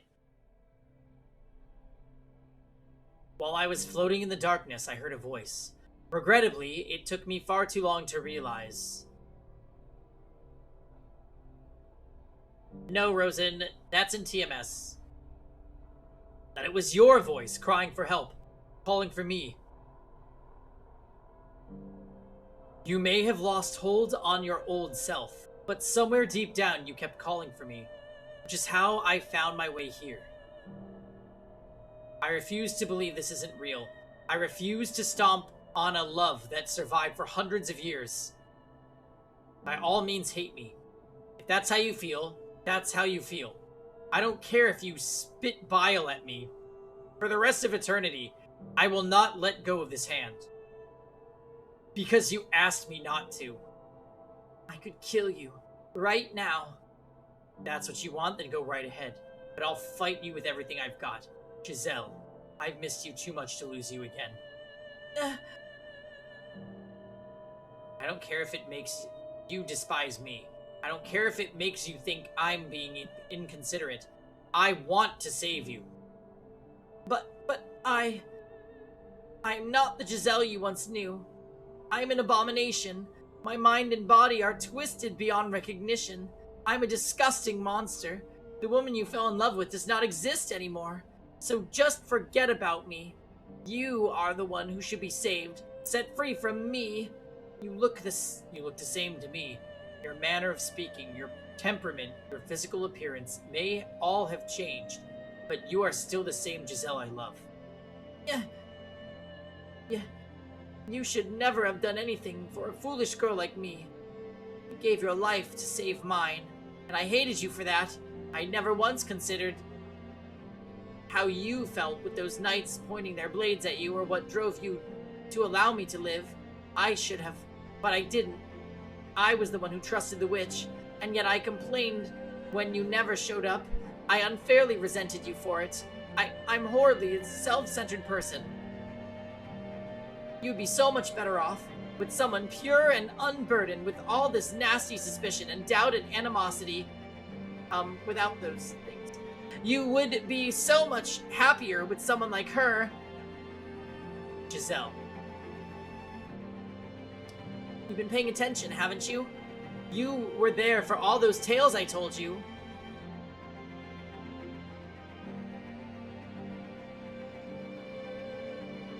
Oh yeah, door 7's the next. It's the best door, Dots. You were there for all the tales I told you.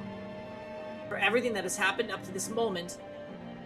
So you should know just how loathsome of a woman I am. Too weak to even keep herself together. No, Giselle. I'm nothing compared to her. Giselle.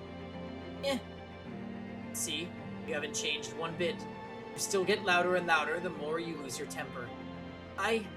Why do you feel the need to compare yourself to her? Because she is a better match for you. Giselle, I want you to listen very carefully to what I'm about to say. I'm so sorry for keeping you waiting, and I want you to believe me when I say that I dearly missed you from the bottom of my heart. I wanted you back, and that has not changed. Believe me. I love you. I missed you so much too.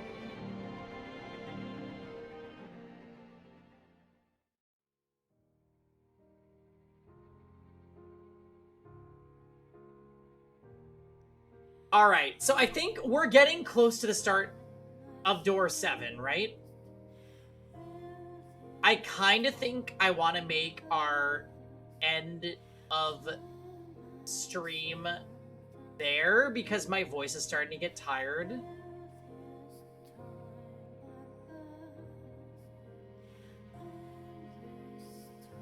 Yeah, this is a reasonable stopping point. I'm glad you think so. Yeah, we'll be going on at a perfect 4 hours, right? We got a really good session in today. Toodaloo.